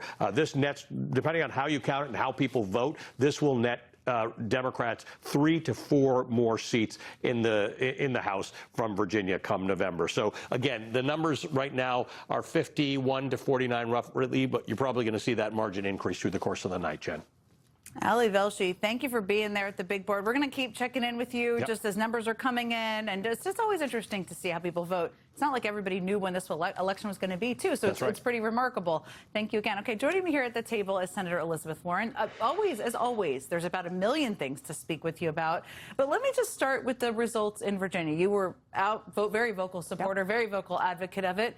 What do you take away from the results? What does it mean? So, look, I think that Americans just want a level playing field, and everybody was content to leave things where they were until Donald Trump said, tilt in my favor. I want to change things to gerrymander for me. And boy, Democrats are no longer the folks who say, oh, well, I guess there's nothing we can do.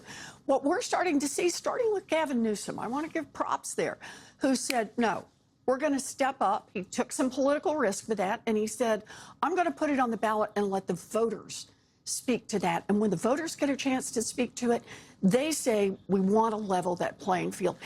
You know what it tells me, Jen, is that when the Democrats are back with the House, the Senate, the White House, it's time to do serious Voting Rights Act, a new one.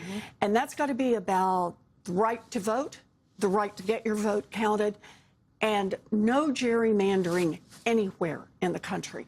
You just got to move that up to the federal level and say it's not that California has to put up with Texas gerrymandering, it's that nobody gerrymanders. Let's level the playing field for everyone. And you know what?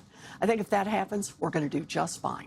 And to be clear, and I stated this at the beginning, but I'm going to keep saying this, in Virginia and California, this is just through 2030. It's temporary, and the voters voted for it. It was not Trump pressuring a governor to jam this through the legislature. Let me ask you about something else, and I just talked about this a little bit.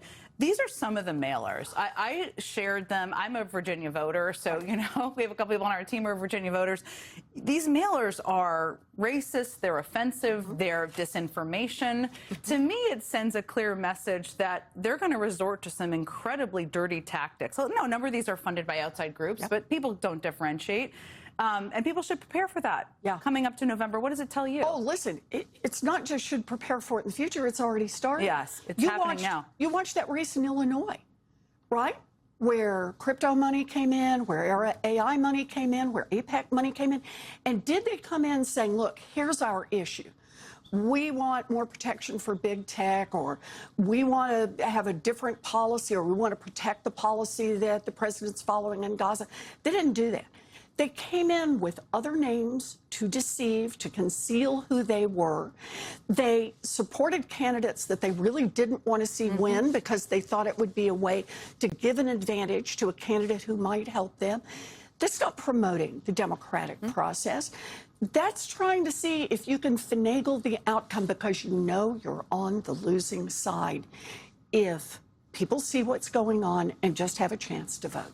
It's so important to be clear-eyed about. I'm glad you brought up the Illinois race. There was a hearing today for Trump's nominee for the Federal Reserve Chair, Kevin Warsh. You questioned him about a lot of things. We're going to play a bunch of it. I wanted to play one part here because it just, I think it's a reminder of all of the tactics and levers Trump may use. So let's play that. We'll talk about it. Okay. Name one aspect of President Trump's economic agenda with which you disagree. Well, Senator, the Federal Reserve in recent years has wandered outside of its remit, wandered into other areas. I'm asking for something That's not something I'm prepared with Donald to do. Trump on. If I'm confirmed, the Federal Reserve should stay in its lane. Just one little place where you disagree with Donald Trump. Well, I do have a disagreement, actually, Senator, with the president. I think even this morning, he said that he thought I was out of central casting. I think central casting, I'd look older, grayer, and maybe show up here with a cigar of sorts. Quite adorable. I mean, I think what it's a reminder of is the reason Trump hates Jerome Powell, one of the reasons, is because he won't manipulate data as an independent head of the Federal Reserve is not supposed to do. Right. And you're basically asking him, what are you going to do? Well, let me just set the context for what that question was all about. The whole thing that Kevin Warsh had to show up today and show to the members of the committee is that he would be independent. Now, he's the first Fed chair to have to come in and do that because nobody ever thought that was a question, right? For a long, long time. We've had an independent Fed. And the reason we have an independent Fed is we want to believe that these are a group of people who get together and they look at the numbers on employment and they look at the numbers on where inflation is headed and they look at what tariffs are doing around the world, and then they make their best decisions on monetary policy. You may disagree with them. I often disagree with them, but it's on the numbers. That's not what Donald Trump wants. He wants a political Fed. In fact, he wants a Fed that he controls, and here's the reason why. Donald Trump made that big promise when he was running for president that on day one, he would lower costs. Remember how many times he said that? Said that was the reason he won. Well, where are we on cost? Cost of groceries is up, cost of healthcare is up, cost of gasoline is up, cost of utilities is up on costs. He is in terrible trouble on the economy.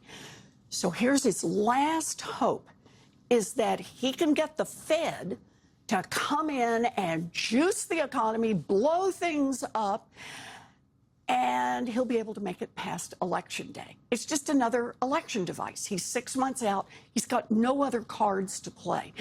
So he wants a Fed under his control. Now, he hasn't just been out there talking about it, jawboning about it. No. He's tried to fire Jerome Powell. He's brought criminal charges against him. He's tried to fire another Federal Reserve Governor, Lisa Cook. He is doing two things when he does it. He's trying to push them out so he gets more opportunities to nominate, but he's also trying to just scare the tar out of every one of those Fed governors and say, you want to end up in court? You want to end up having to hire a bunch of lawyers? You want to end up, instead of reading numbers, to have to spend your time trying to defend yourself? He is trying to frighten the Fed into submission. So the job today of Kevin Warsh was to prove that, no, he was going to be independent. You know what he told me last week when I met with him? He said, I didn't have to worry about his independence because he was a tough guy. Those were exactly his words, tough guy. He could stand up to Donald Trump. So I asked him, fine, you're right here, stand up to Donald Trump. Just tell me one little thing that you disagree with Donald Trump on economic policy. Stand up and tell me that. And the answer, as you saw, is trying to make a joke out of it that he's from Central Casting, because he's not crossing the boss. That's what we Certainly not. And we don't care what your suit or hair looks like. That's We right. care if you're willing to be independent. That's okay, right. we have to take a quick break. You've been so generous. You're staying with us for another block. Before we go, I wanted to hear more from you about one of your questions from to Kevin Warsh. I'm going to play a clip, and we'll talk about it after the break. Okay. Independence takes courage. Let's check out your independence and your courage. We'll start easy. Mr. Warsh, did Donald Trump lose the 2020 election? We try to keep politics, if I'm confirmed, out of the federal I'm just Reserve. asking you a factual question. I need to know, I need to measure your independence and your courage. Senator, I believe that this body certified that election many years ago. That's not the question I'm asking. I'm asking, did Donald Trump lose in 2020? And I'm suggesting you in 2020, I'm the suggesting Fed you can't made answer that.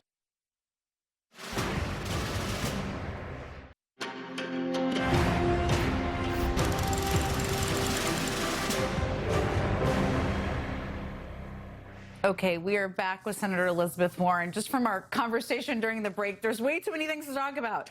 But I do want to ask you about the clip I played. It seems it's so awkward to watch that when someone like that refuses to say that Donald Trump did not win the 2020 election. In the scope of, and we talk about corruption a lot here, you talk about corruption a lot. What did you make of his answer? Boy, that guy is really afraid of Donald Trump. Yeah. I mean, think about it. Donald Trump's already supposedly committed to this guy. He's put him out there. He said he's the guy.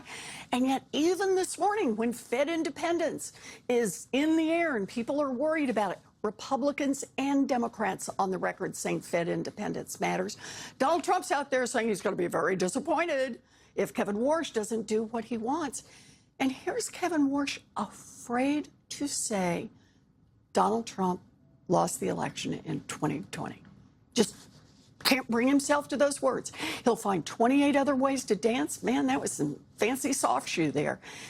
But he cannot say the words, and that tells you about the relationship. You know, I've said the guy is going to be a sock puppet, and boy, He just showed it in that hearing. In that moment. I have to ask you about another story. For people who haven't seen it, there was a story in the Wall Street Journal today about a potential U.S. bailout of the UAE during this war, which is such a crazy thing to say out loud. I just wonder, you have been calling out corruption and conflicts of interest. Steve Witkoff has serious conflicts of interest. Jared Kushner does as well in the Middle East. They are currently the negotiators. What went through your head when you saw that story? What should people understand about that? Corruption possibilities on this one. So here we've got Jared Kushner, son-in-law to the president, out there with a sovereign wealth fund with Witkoff, right? He hits up the UAE for, I don't know, what's he asking them for? Another $1 billion, another couple of $1 billion? So Jared can make big money. And what's the promise on the other side? That Jared's father-in-law will bail out the UAE with U.S. taxpayer dollars. You know, for every one of these, what makes it so stunning is they're not even trying to hide it. Yes, it's in your face. Exactly. It's just right out there in plain view that you say, wait a minute, you just paid how much for the rights to do the Melania movie while you've got business pending in front of the White House?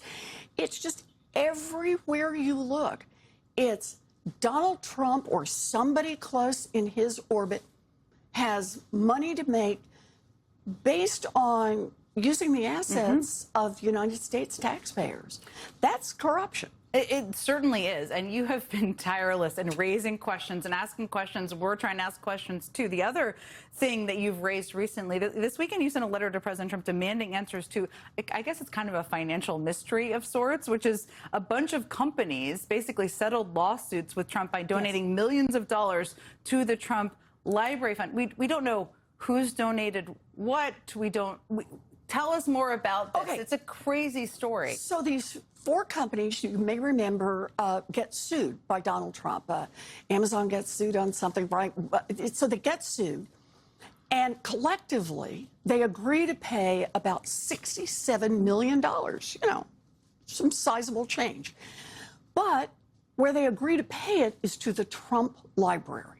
Okay, that supposedly makes the medicine go down a little smoother with the American people. It doesn't just look like it was a total as if they're shakedown. giving to food banks or something. Exactly. And so it doesn't look like Donald Trump just shook them down for the money. So that goes on through. And a few weeks ago, we just happened to notice just this like little tiny thing that said that the Trump Library Fund had been dissolved. So the folks on my team and I said, dissolved? Like, okay, so where did that $67 million go? So we did what I think is the responsible thing. We sent letters to the 4 companies and said, where exactly did you send that money and where is it now since the fund is dissolved? And the answer was, nobody can give an answer. No, it's unbelievable. So what happens? You've been asking questions, raising questions. Others in Congress are also raising the alarms. Steve Witkoff, I mean, this is a little different from the library, but Steve Witkoff and Jared Kushner are negotiating this deal. They have so many conflicts of interest. What can be done to even unearth what all of their conflicts of interest are at this point? We keep doing what we're doing right now. I appreciate what you do. I keep trying to use my office. There are others on the Democratic side in the House and the Senate. And I got to say, folks over in the House, just one after another, are going after these questions. And here's why November 2026 is so important. Because if Democrats have the majority in the House and the Senate, please, if that happens, we now have the ability to actually conduct real investigations, not witch hunts, not trying to go after people to get the head of the Fed fired on bogus charges, but really to investigate what's going on, to actually get the paper and look at it. And look, in a world of this much chaos, this much increase in costs, and this much corruption, we actually need to get a little balance back into this system. We need a Senate and a House that will stand up to Donald Trump. And the Republicans have made clear they're not going to do that so long as they're in charge. So we got 6 months. 6 months. Elections have consequences and accountability. Senator Elizabeth Warren, thank you for being here. Take care. Good to see you. Okay, coming up, we are going to turn back to that huge win for Democrats tonight in Virginia and the 4 new seats they're going to gain because of it. We just got Barack Obama's first reaction to this result, and I'm going to talk to Virginia Senator Tim Kaine about all of it when we come back.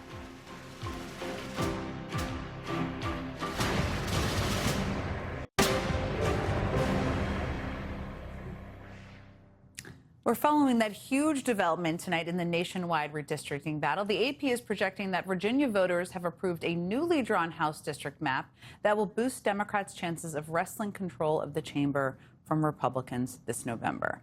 Former President Barack Obama posted this statement following the call. Congratulations, Virginia. Republicans are trying to tilt the midterm elections in their favor, but they haven't done it yet. Thanks for showing us what it looks like to stand up for our democracy and fight back. Joining me now is Democratic Senator Tim Kaine of Virginia. Senator Kaine, let me start by just getting your reaction to the results from the Virginia redistricting ballot initiative tonight. Jen, I'm glad to be on with you, and I'm very, very proud of Virginia. You know, Virginia is a state that a few years ago voted by referendum that we wanted redistricting to be nonpartisan. But we also have a state motto that says sic semper tyrannis. We will stand up to tyranny. And when Donald Trump weaponized redistricting, first in North Carolina in 2023, and the 3 seats that he stole were the margin of victory for the reconciliation bill that kicked 80,000 Virginians off the SNAP food benefit program and cut hundreds of millions of dollars of Medicaid funding to Virginia. Virginians said, look, we got to stand up to tyrants, and we don't want to have this president try to interfere with election results this November or in November of 28 with a Congress that doesn't have a backbone to stand up to him. So we're going to stand up against tyrants and try to match what he's doing. And that's what Virginians did tonight. We lived up to our state motto, and we stood up to tyranny, and we're going to be a check against the outrageous overreach of this president. It was really incredible anecdotally. Just there were people door knocking, there were people at farmers markets everywhere informing. So it was also Virginia showing up for their neighbors. So what happens? It's always important to be clear-eyed. What happens now? Is there a chance this map could somehow attempt, Republicans could try to get it blocked in the courts? What's next? There are court proceedings before the Virginia Supreme Court. The court refused to stay the referendum, but there are still Republican challenges to it. You never want to predict with certainty what courts will do, but consider this, Jen. In Republican states that have followed Donald Trump's effort to rig elections, they've done it in the back room. The legislature has, cooked up a plan, stolen Democratic seats, and just forced it down the voters' throats. In Virginia, we said, we're going to make the maps available to all, and then we'll let everybody vote on it by referendum. And it looks like, even though all the votes aren't in, it'll probably end up being a 70 or 80,000 vote margin in favor of these new maps. I don't think that this Virginia Supreme Court, and I practiced before them for many years as a civil rights lawyer, is going to throw out a set of maps that were voted on by the legislature and then ratified by our voters. We'll see, but I just can't see them casting aside the will of the electorate when in other states you've seen the legislators do backroom deals to push it toward Donald Trump. Virginia, we let the voters decide, and the voters decided that they want to stand up against Trump tyranny and put people in place who will put Virginia first. Donald Trump, I started the show talking about this, and you alluded to this too. I mean, he started all of this. But this also isn't the only way. As you and I have talked about this before too, he's trying to mess with the midterm elections. It's just one lever he's trying to pull here. What concerns you the most as you think about that and you look ahead to November? Well, I think we've put in a good system in Virginia with Governor Spanberger and the way we run elections. I feel like we have immunized ourselves to the best degree possible against Donald Trump's near certain efforts to mess with things. I mean, what are the chances he's going to try to interfere with the election results if he doesn't like them? It's 100% because he did it in 2021 and he'll try to do it again. So I am nervous outside Virginia what he might do in other states. Here's an important one, this executive order that he's put on the table trying to screw around with vote by mail. Now, Donald Trump thinks it's okay for him to vote by mail. He voted by mail in a recent election in Florida. But why is he against voting by mail? We're worried that he wants to send, ICE agents and others to the polls on Election Day to try to scare people off from voting. But if people know they can vote by mail or vote early in person, then they're not going to be intimidated by Donald Trump weaponizing federal law enforcement to scare them off. So we need to defeat the SAVE Act, which the Republicans are trying to pass to disenfranchise people. And then we need to make sure that efforts in states around the country to do things like vote by mail or early vote are not undercut by this president who wants to intimidate people.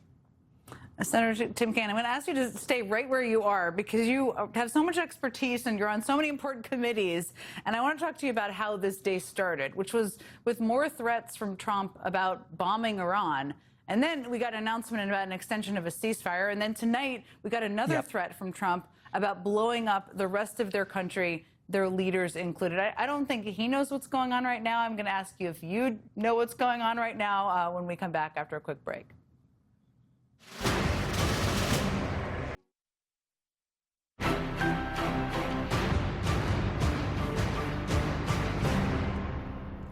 The most obvious sign that peace talks were in a bit of disarray came this morning when Vice President J.D. Vance did not board a plane to Islamabad, Pakistan, where a second round of negotiations to end Trump's war of choice with Iran were set to resume tomorrow.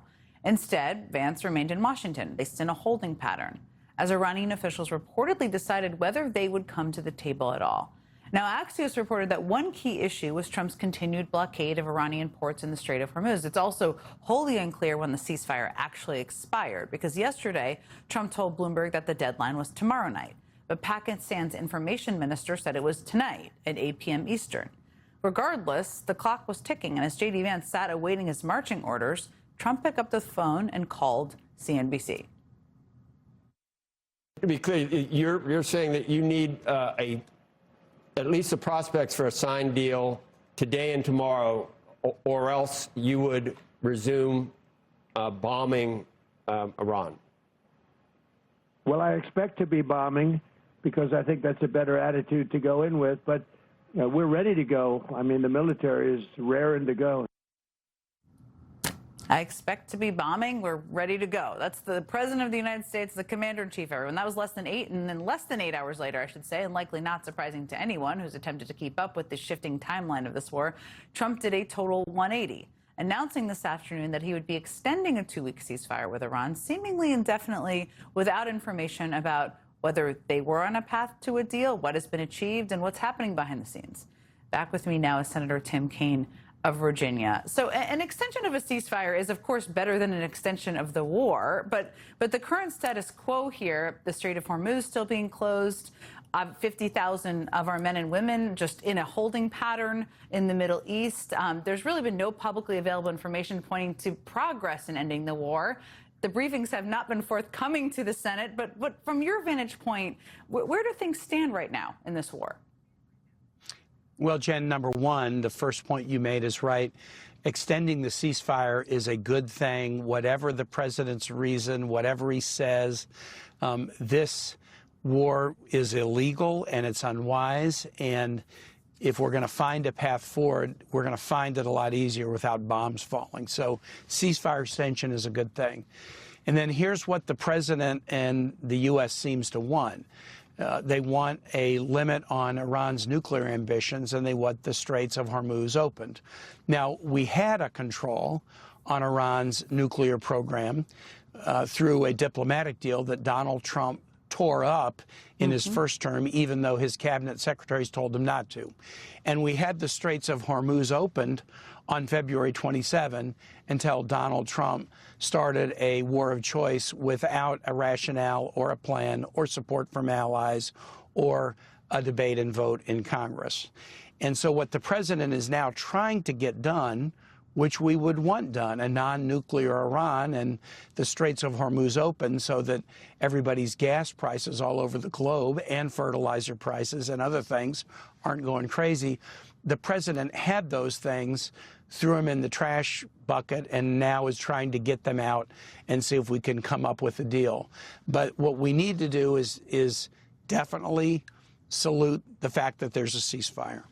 And then with the administration's, most prominent officials, and I don't think real estate negotiators like Jared Kushner and Steve Witkoff are the ones. I think you got to take the people who are the subject matter experts at the state and the Pentagon, those that Donald Trump hadn't already fired, and get them into a negotiation that is likely going to take some time, but you have the time to do it if bombs aren't falling. And then the last thing I'll say on the Straits, when the ceasefire was announced last week, there's a ceasefire and the Straits of Hormuz will be open.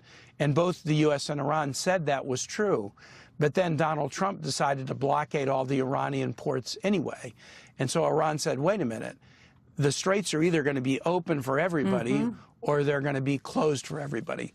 So if we want the Straits open, and we should want them open because it'll help gas prices come down over time from the dollar extra, you can't just open them for the people we like and not for Iran. So the administration has to make a decision. Do they want the Straits open or closed? Closed hurts America, hurts the global economy, puts more dollars in Russia's treasury to bomb Ukraine more. We should want them open, but they're only going to be open if Donald Trump agrees that they're open for everyone. I wanted to ask you about something else Trump said today when he was talking with CNBC. He was talking about, a big factor here is, of course, the men and women, 50,000 troops, many of them guarding the Straits of Hormuz, reportedly didn't have enough food as of last week. I wanted to play this and get your thoughts on it. We lost 13 men, and that's terrible. I wish we didn't lose one. But if somebody would have said, we've done this and obliterated that country, obliterated it, and we lost 13 men, people would have said, that's not possible to have done that. It's not possible. Right. So we've done a great job. It's really hard to know what to say about that, but what's your reaction to it? Well, 13 lives lost in a war that is illegal and should never have been started, one of whom, Robert Marzahn, was a couple months away from retirement. He was from California originally, but he had bought a home in Spotsylvania County, Virginia, to retire in with his family. He was very nearing retirement in his mid-50s after a career in the military. And he'll never come home to join his family. He'll never have the retirement that he earned. Hundreds of American troops injured, thousands of innocent civilians in Iran killed, including school children. And chaos economically so significant throughout the region that wealthy nations like the UAE are now asking the U.S. to bail them out because of the war that the U.S. started that is now hurting them. President Trump may be like patting himself on the back and saying mission accomplished, but I don't think that's what Virginians feel. I've got the sailors on the Ford carrier who just broke the record last week for the longest post-Vietnam deployment of any carrier. They thought they were going to be home, Jen, to be with their families for Christmas. And it's late April now, and they're still not home. And the ship's had challenges, and we've got 50,000 people in the Middle East, many of whom shouldn't be there. They should be doing other things. This is not going the way it ought to, and that's because no plan, no rationale, no support from allies, no debate or vote in Congress. Guess what? You're going to end up with a slipshod effort waged by an impulsive president who really, what he was seeking was what he already had until he tore up a diplomatic deal and waged a precipitous and unnecessary war that has closed off the Straits of Hormuz and hurt American families. Senator Tim Kaine, thank you. As always, we'll be right back. That's going to do it for me. It's time for the last word with Lawrence O'Donnell. Hey, Lawrence. Hey, Jen, we have Virginia Governor Abigail Spanberger joining us tonight. We also have the very big night, the next Speaker of the House, Hakeem Jeffries, who took a big step tonight to get closer to that speakership and Democratic control of the House next year.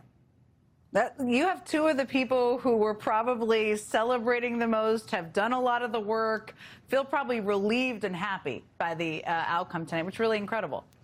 Yeah, and I actually, so I have reason to believe they were fairly confident this was going to happen, which is why they're here at this hour. And we're going to get right to it. Sounds good. I look forward to watching. Thanks, Jen. Thank you. A huge victory for democracy tonight in Virginia, which means another huge loss for Donald Trump, with American voters turning against Donald Trump once again. Donald Trump is now one step closer to losing Republican control of the House of Representatives. The Associated Press projects Virginia voters said yes tonight to a redistricting plan designed to fight Donald Trump's redistricting conspiracy that he launched in Texas in an attempt to increase the number of Republican members of the House of Representatives so that Republicans could hang on to control of the House. The redistricting program Virginia voters approved tonight could add possibly 4 Democrats from Virginia to the House of Representatives next year, and Donald Trump knows that Democratic control of the House of Representatives means serious subpoena power for investigations of Donald Trump and his administration that could, once again, if Donald Trump crosses the line again, lead to Donald Trump's 3rd impeachment investigation in the House of Representatives.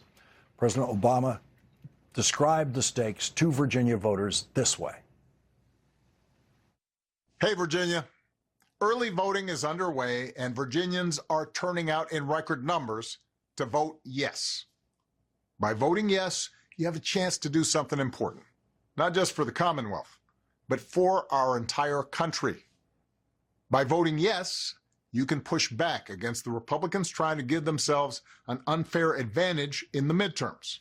By voting yes, you can take a temporary step to level the playing field. And we're counting on you. Make a plan, show up, and vote yes, Virginia. And leading off our coverage tonight is Virginia Democratic Governor Abigail Spanberger. Governor, thank you very much for joining us tonight. What is your reaction to what the voters of Virginia have said tonight?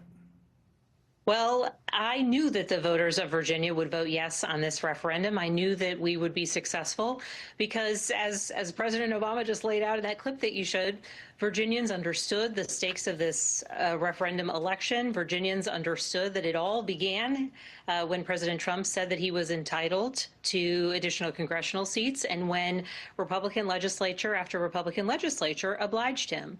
What's really important about what we did here on the ground in Virginia is that this referendum went before the people. We made sure that the map that would be put in place after this referendum was successful, was available to voters.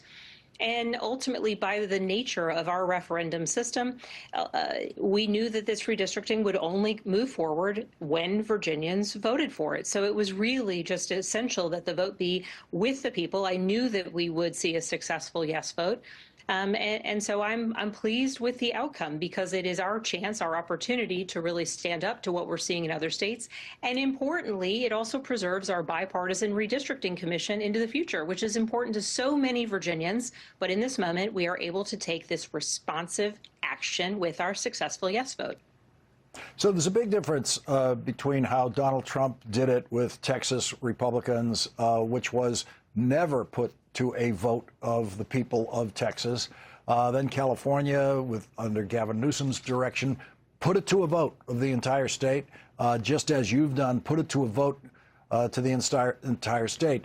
Do you feel that has more validity than the process that took place in Texas that never was subjected to Texas voters?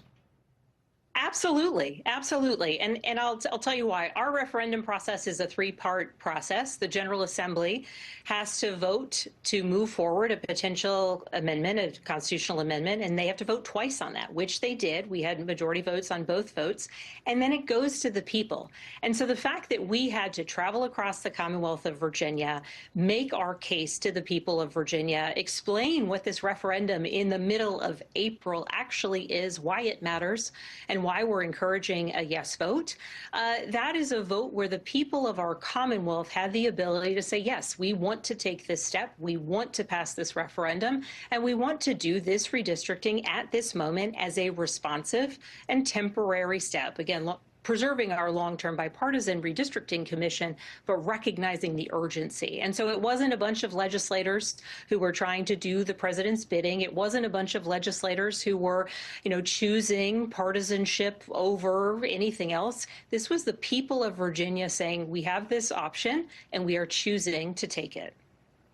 You've just come from the House of Representatives to the governorship in this last election.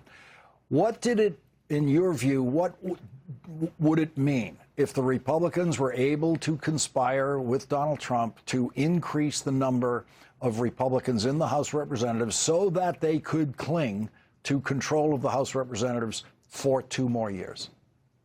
Well, I think they very much understood that the only way they could possibly maintain a majority in the House of Representatives, of course, they have a slim majority at the moment, was if they cheated, if they went seeking seats in places like Texas, which is why the president began this effort, because he knew that at the midterms, much like back in 2018 when I was first elected to Congress, that his poor leadership, the chaos that he is creating, the war he's begun with Iran, skyrocketing gas prices, failed promise after failed promise, would be enough to propel yet another blue wave in a midterm, in the 2026 midterm election. And importantly, I believe that there will be yet another wave election because people recognize the broken promises and lies coming out of this White House, and most importantly, the negative impact on them, right? People who may have voted for him believed him when he said he was going to work on lowering costs, believed him when he said that he was going to be there for them and support their families or their businesses or their communities. And those are all lies. And we see it very, very clearly. And so it's essential that there's a Democratic majority in the House of Representatives come next January after a win in the midterms, because we need a House of Representatives that will be in the majority to conduct vigorous oversight of just about every federal agency and department at this moment, to ensure accountability and to hold this president and his administration accountable to the people, to our Constitution, and to our country. Was Donald Trump, in effect, on the ballot tonight in Virginia? I think it was, I think one could probably say that, absolutely. The question was, were people across the Commonwealth of Virginia going to stand up to his efforts to unfairly kind of tip the scales towards a Republican majority in the House of Representatives? And I think it was very much, certainly a referendum on whether we were going to move forward with our redistricting, but I think it was also a referendum on what it is that people saw in his actions. Importantly, the No campaign as well, they put out tens of millions of dollars worth of lies about what this referendum was.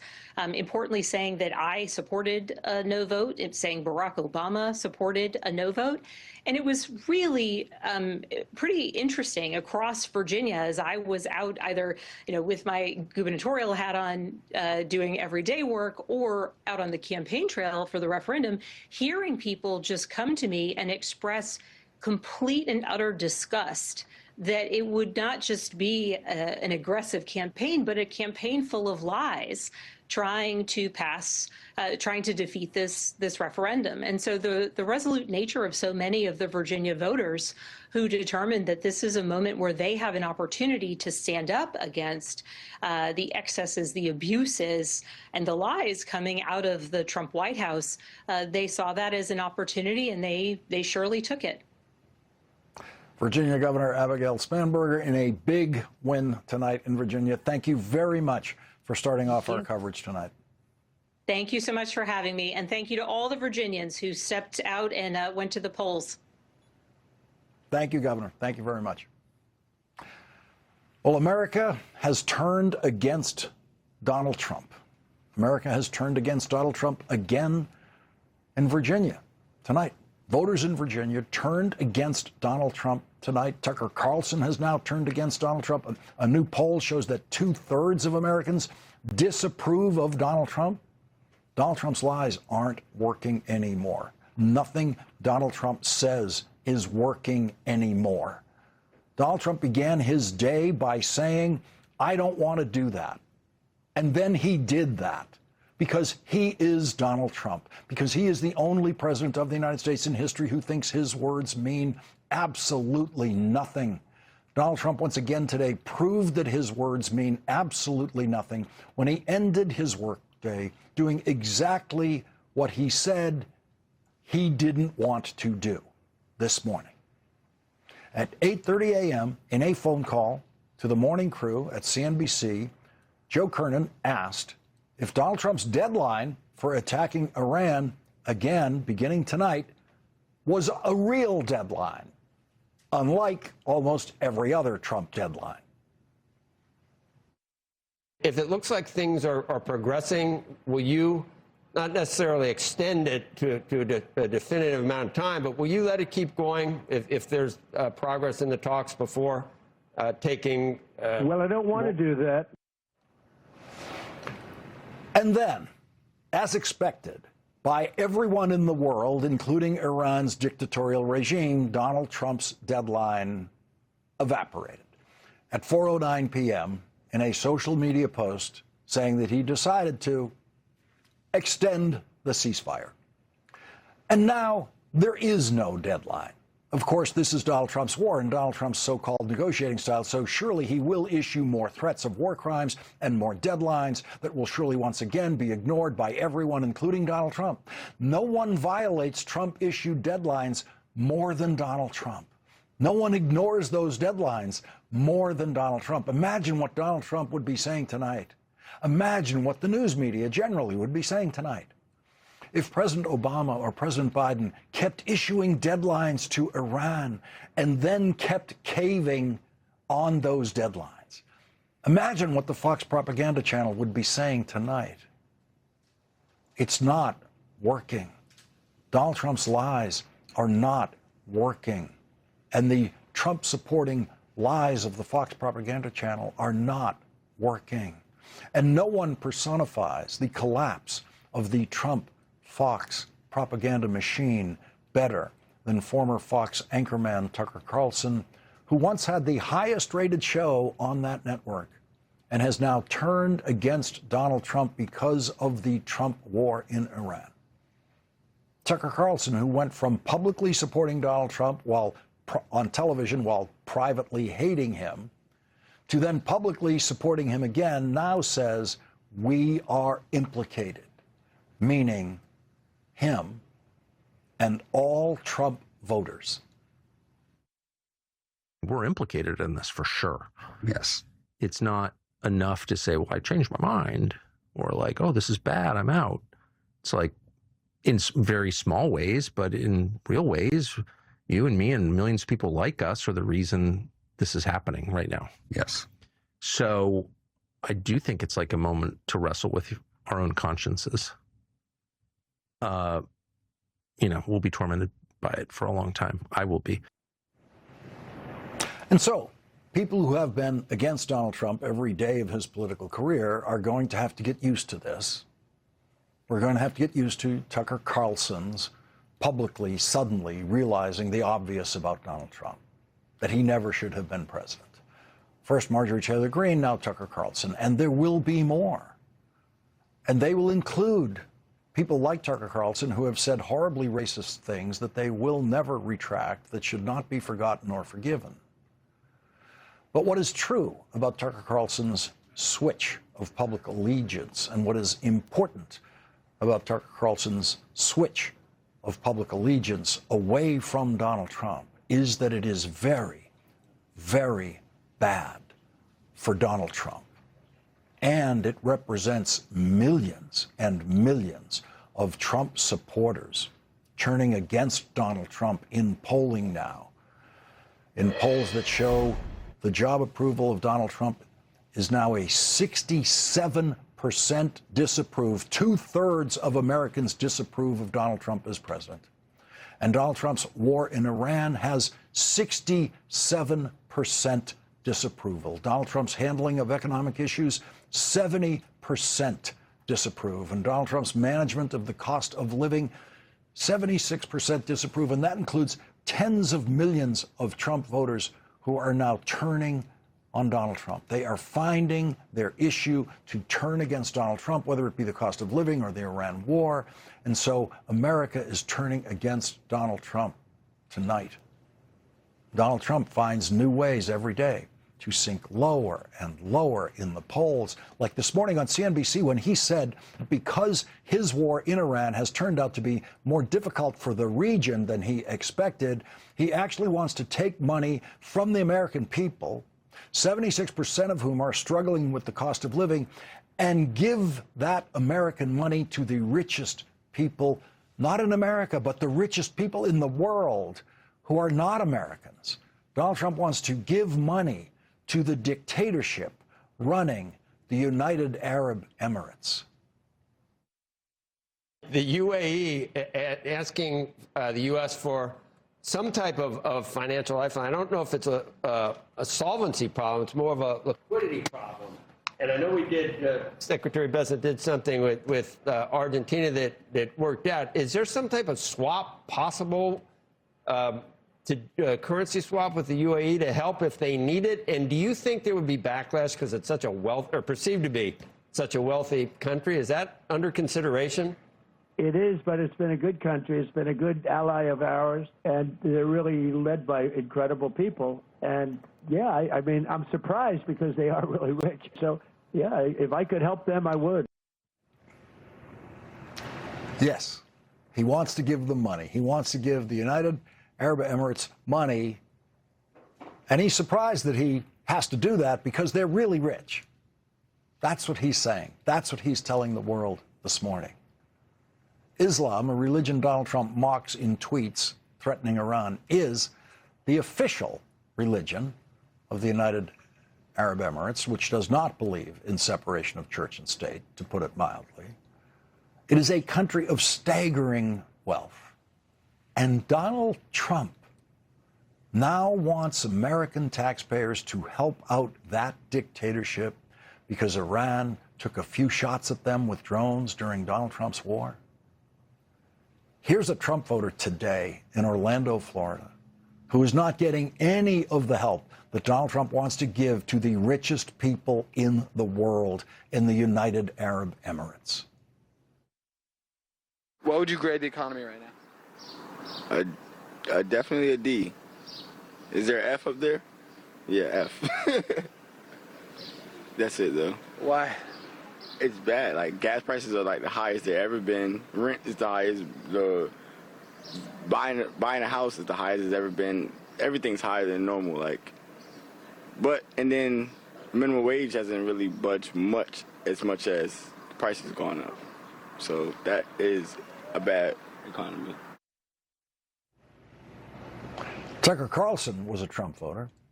He was a vocal Trump supporter on the Fox channel while he privately hated Donald Trump, as we learned in a lawsuit against Fox for lying about the Dominion voting systems for Donald Trump, a lawsuit Fox lost to the tune of nearly $1 billion. Text messages emerged in that lawsuit with Tucker Carlson saying, "We are very, very close to being able to ignore Trump most nights. I truly can't wait. I hate him passionately." Tucker Carlson later became a public Trump supporter once again and campaigned with Donald Trump, supporting him for president very happily. And so we have no idea how long Tucker Carlson's current feud with Donald Trump will continue. But the Trump voters who are now turning against Donald Trump won't be as easy for Donald Trump and Republicans to win back as Tucker Carlson might turn out to be. And those voters are on their way tonight to making our next guest the next Speaker of the House of Representatives. The Democratic leader of the House, Hakeem Jeffries, will join us after this break.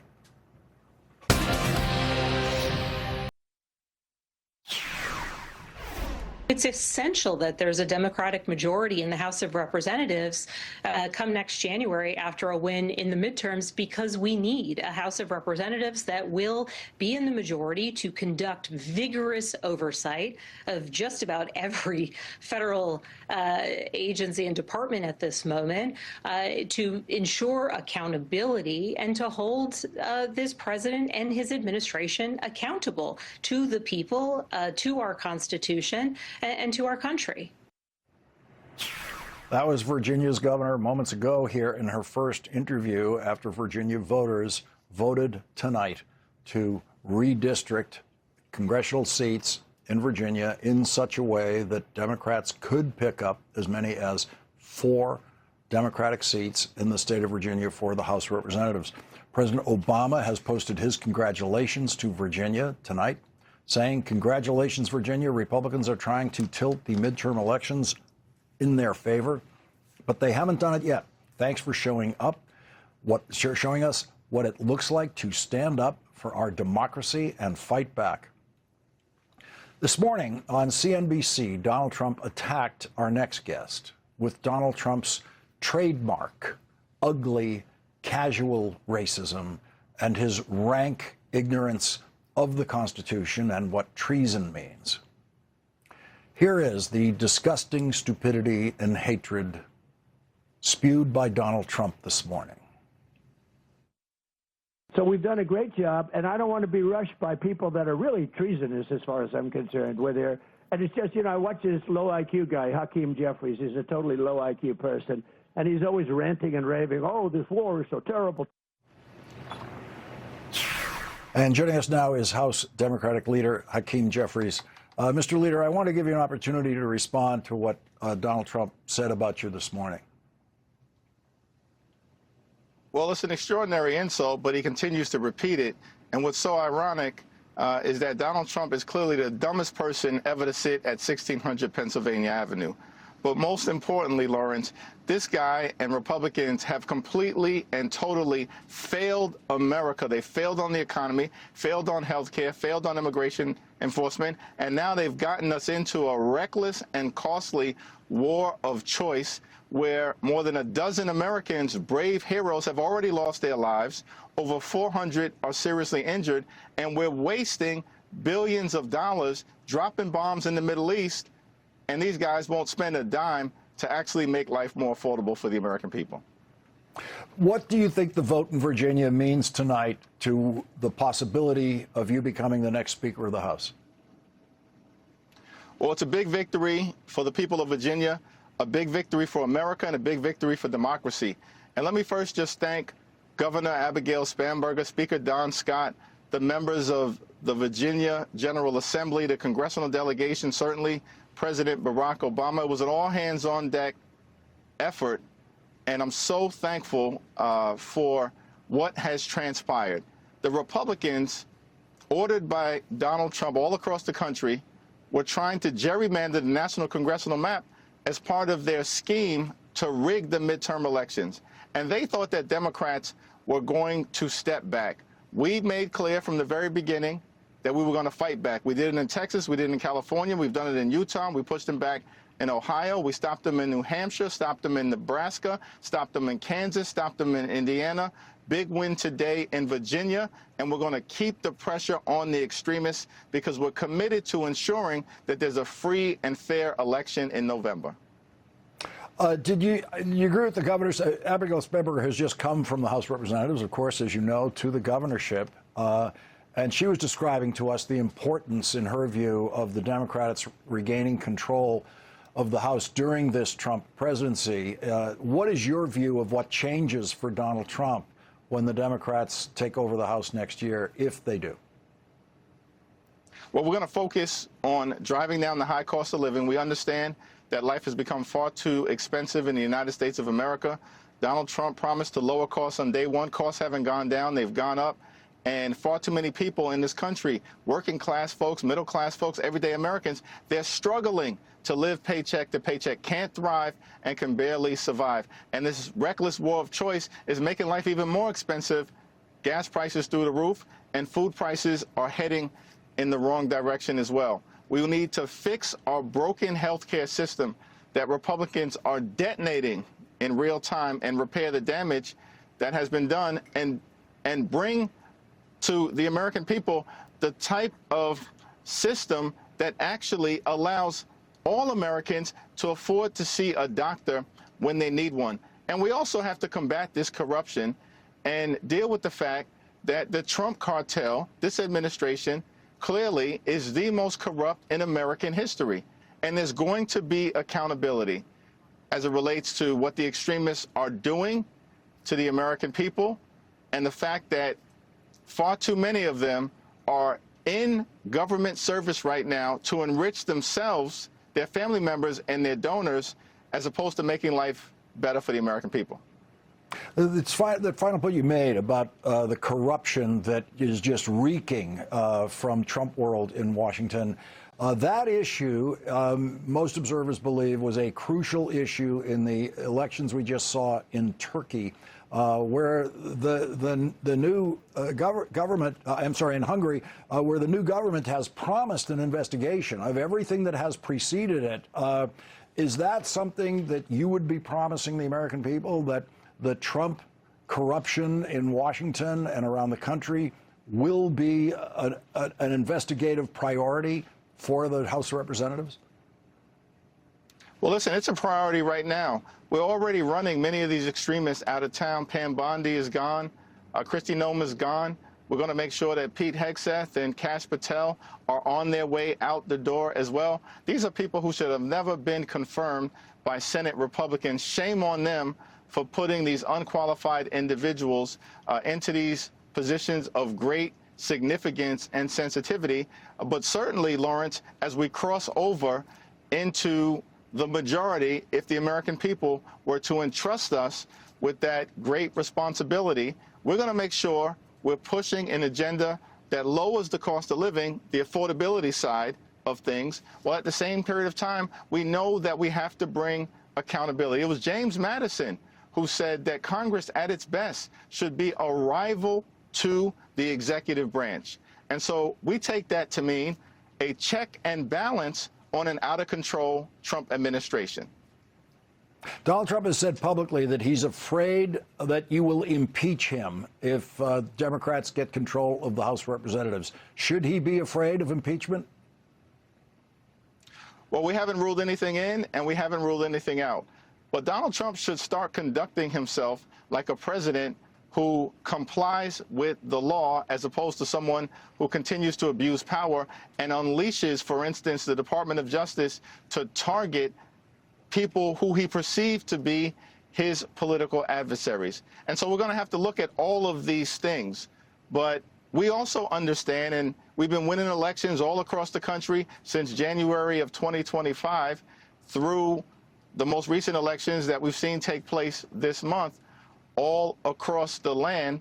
And the common theme is that the American people want us as Democrats to solve the problems that Donald Trump has ignored. And so that will remain a top priority. America is clearly far too expensive, and we've got to do something about it so we can build a country of the people, by the people, and for the people, as opposed to what the Trump administration, the Trump cartel has done, which is really run a government of the billionaires, by the billionaires, and for the billionaires. If Donald Trump's war is still ongoing in Iran, and Donald Trump has said today he doesn't think it's been going on for very long at all, so going on into next year doesn't seem like something that he would think was a very long war.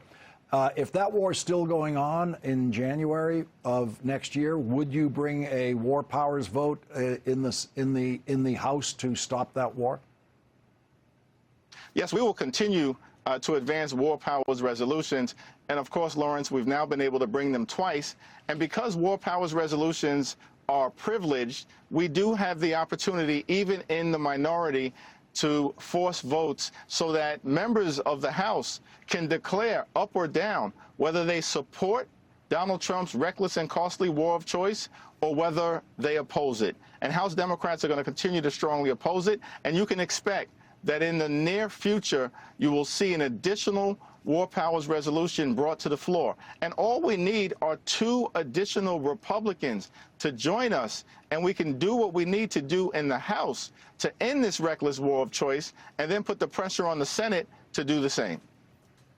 Democratic Leader of the House, Hakeem Jeffries, thank you very much for joining our coverage tonight. Thank you. Thank you. And when we come back, Virginia Congressman James Walkinshaw will join us in our continuing coverage of the big win for democracy in Virginia tonight and other issues.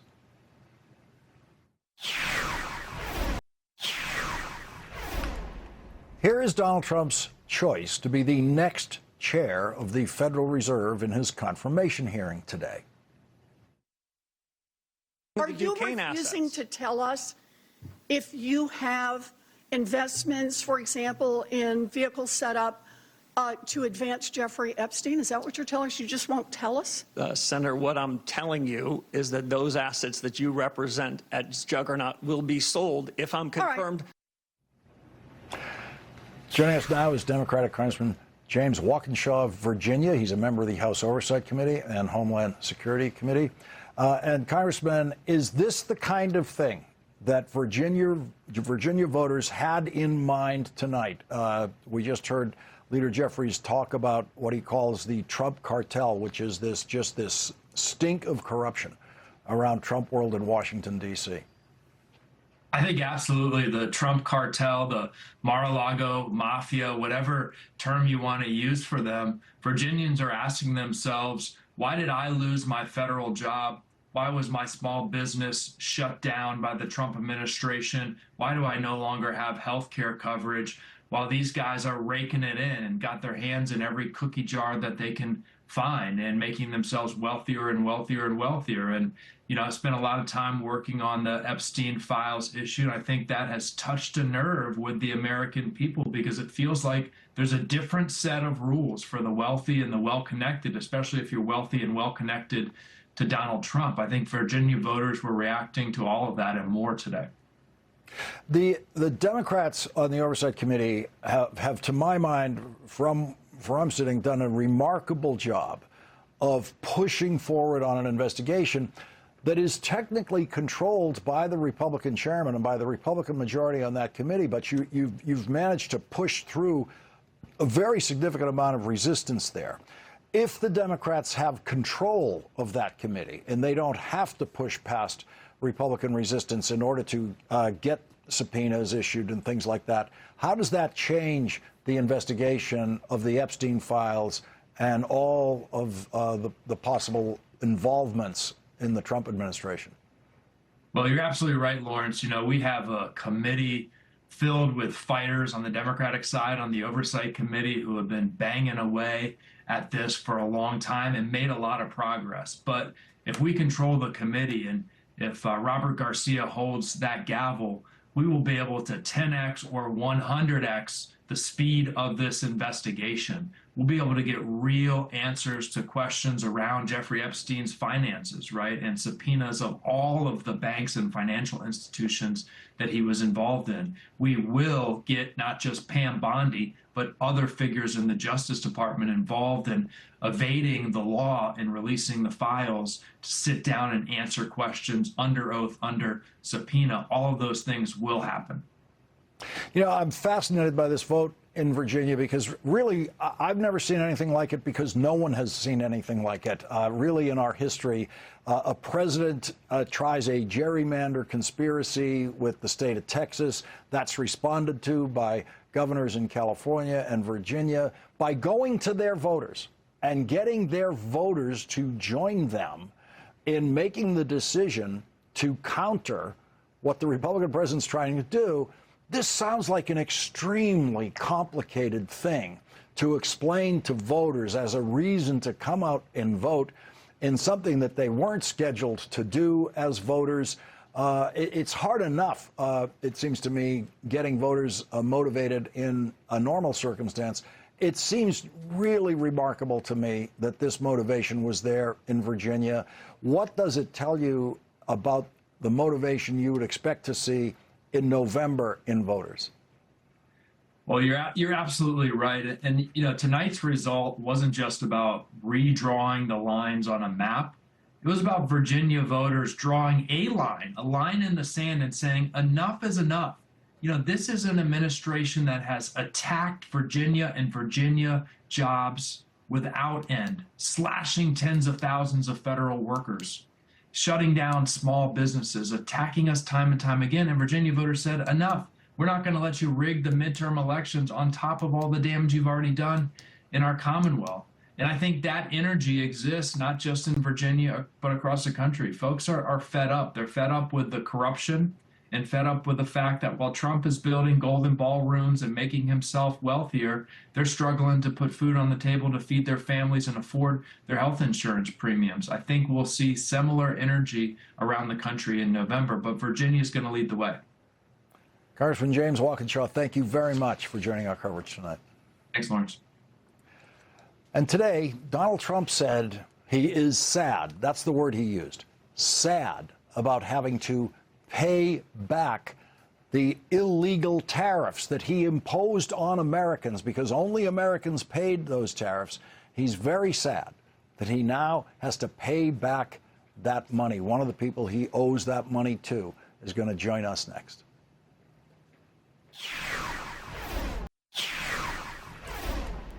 This morning on CNBC, Donald Trump said he hates having to pay back the tariff money that he illegally took from Americans.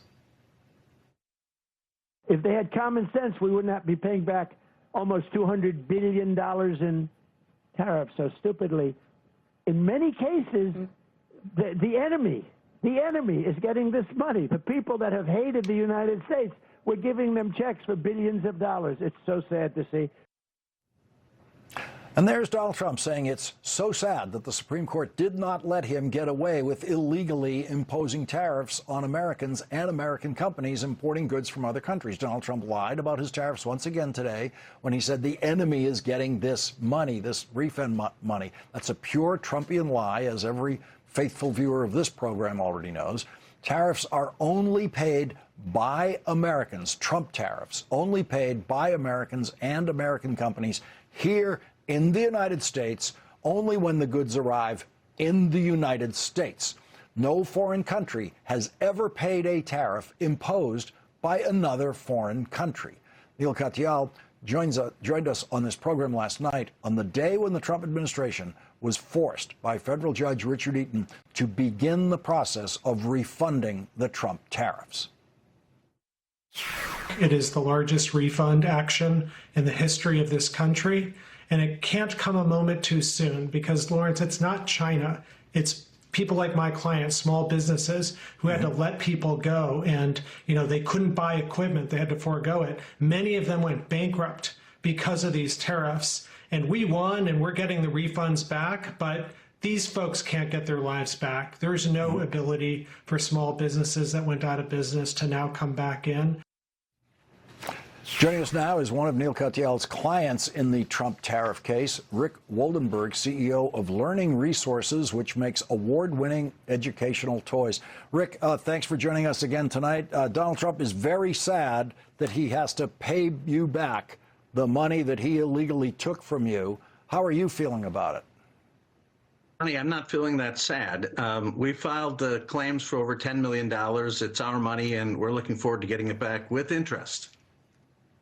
And how did the process go? Judge Eaton ordered them to start it yesterday. There's been some reports of the new system, which is understandable, just like Obamacare's original health care portal. The portal was a little shaky. Is it working now? I believe it is. Given the magnitude of the challenge that they faced, there were 53 million entries that paid IEEPA tariffs. Of course, everyone was standing right next to the door ready to press the button as soon as they could, because this was well in excess of $100 billion of refunds that people were seeking. So not surprising that the system crashed briefly, but I think they did a really good job. They certainly were very conscientious in their effort to make this possible. And all in all, I think it was a success so far. What does it feel like to you? You're there in business, and business is always a struggle at any level. Suddenly you get hit with these tariffs. You know the Constitution says the president can't do that, and you decide to go to court. And you end up going all the way to the Supreme Court with Neil Katyal. You win. You reaffirm the Constitution's power here. And now it also involves a refund for your business. How does all of that feel? How does making history feel? Oh, that's the thing that's overwhelming, is like somehow we are part of history now. To me, this is a demonstration of the American system. This is how it's supposed to work. In a rule of law system, you're allowed to raise your hand as a citizen and say, I think the law is not being applied correctly. Our goal was to get the Supreme Court as fast as we possibly could. And in this case, we were right. And as you point out, it's we, the importers, who've been paying the tariffs. It's we who borrow the money from banks to pay the tariffs. And it's we who get the money back. We're excited about that. And I'm glad to stand on the right side of history on this one. Rick Waldenberg, thank you very much for joining us tonight. Thank you very much for bringing the case to support the Constitution against Donald Trump. Thank you very much. Thank you. We'll be right back.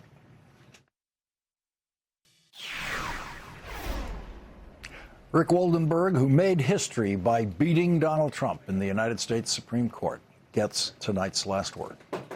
The 11th hour with Stephanie Ruhle starts now. Tonight, the president extends a ceasefire in Iran indefinitely, hours before the deadline, and without more talks even scheduled. So where do negotiations stand as the war rages on? Then Virginia voters say yes to a new congressional map that could net Democrats more seats in the House. Plus, a warning shot to big business. The president encourages U.S. companies not to file refunds for illegal tariffs they've already paid. As the 11th hour gets underway on this Tuesday night.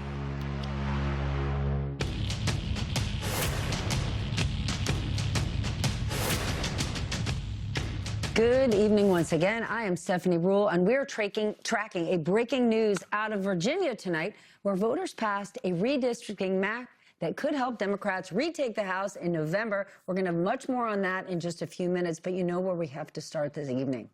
On the 53rd day of Donald Trump's war in Iran, because that is exactly where we are, and the president did hit the pause button once again. The two-week ceasefire between Iran and the U.S. was set to expire tomorrow, and it seemed that all hopes for peace talks before that had completely crumbled.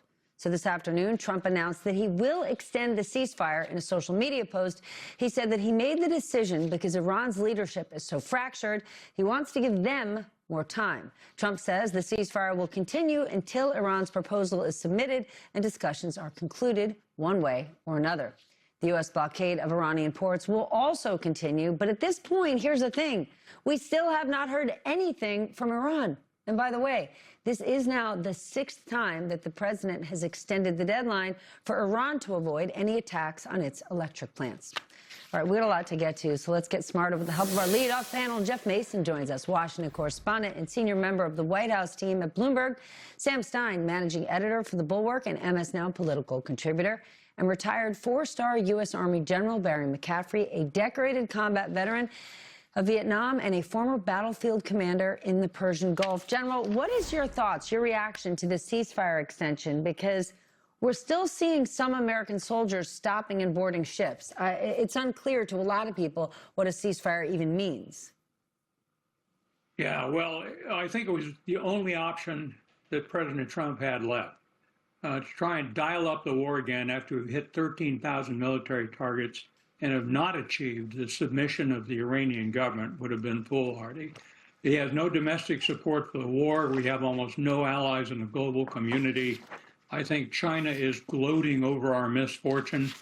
The next options militarily would be to try and have the Marines seize islands at the Strait of Hormuz, which they could do, to have the 82nd Airborne assault Karg Island, 400 miles up the Persian Gulf, to have a division try and establish a perimeter around Esfahan to seize, 1,000 pounds of HEU and 5 tons of other nuclear materials. All these are extremely perilous options, and we're not going to do them. So he's stuck. The Navy's got a very effective counter blockade, a stranglehold in the Iranian economy. But they can probably put up a stiff fight for another economic fight for another 4 to 6 months. Jeff, I want to know if this seemed strange to you, given how well you know this president. He held an event at the White House today with a bunch of college athletes. He was there to talk about sport, sure. But he did not mention Iran, and it was only a few minutes after he announced the extended ceasefire. How unusual is it that the president made no mention? And since he didn't, what do you make of that?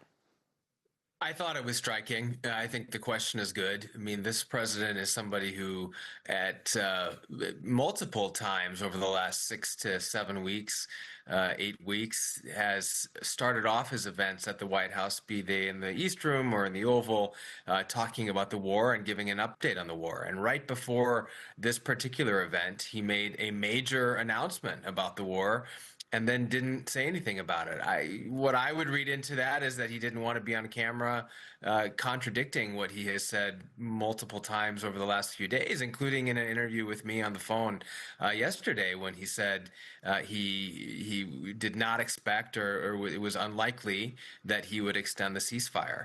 And that's exactly what he did today. So it's another mixed message.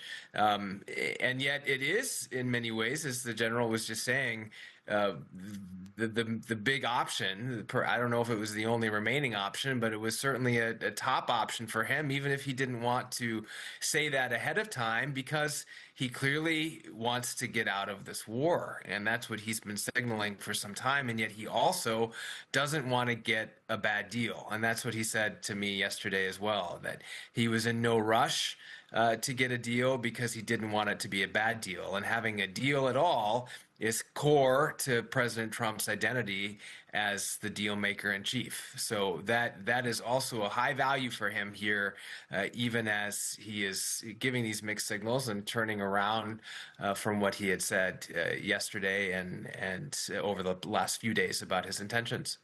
Then, Sam, do you see this as sort of the Trump climb down that so many people have been anticipating, right? Iran stalls negotiations, Trump extends the ceasefire, and the stalemate stretches on. Because I can tell you, sort of after the CNBC interview, then after the president did not talk about it at the event at the White House, I spoke to several investors who said, see, this is why the market is doing well. It's clear Trump's doing everything possible to get out of this war. Now, I'm not sure that he's doing everything possible to get out of it, but did today show you, yep, this is Trump moving on, or trying to? Trying to. I mean, trying to, I think, is the right way to think about it.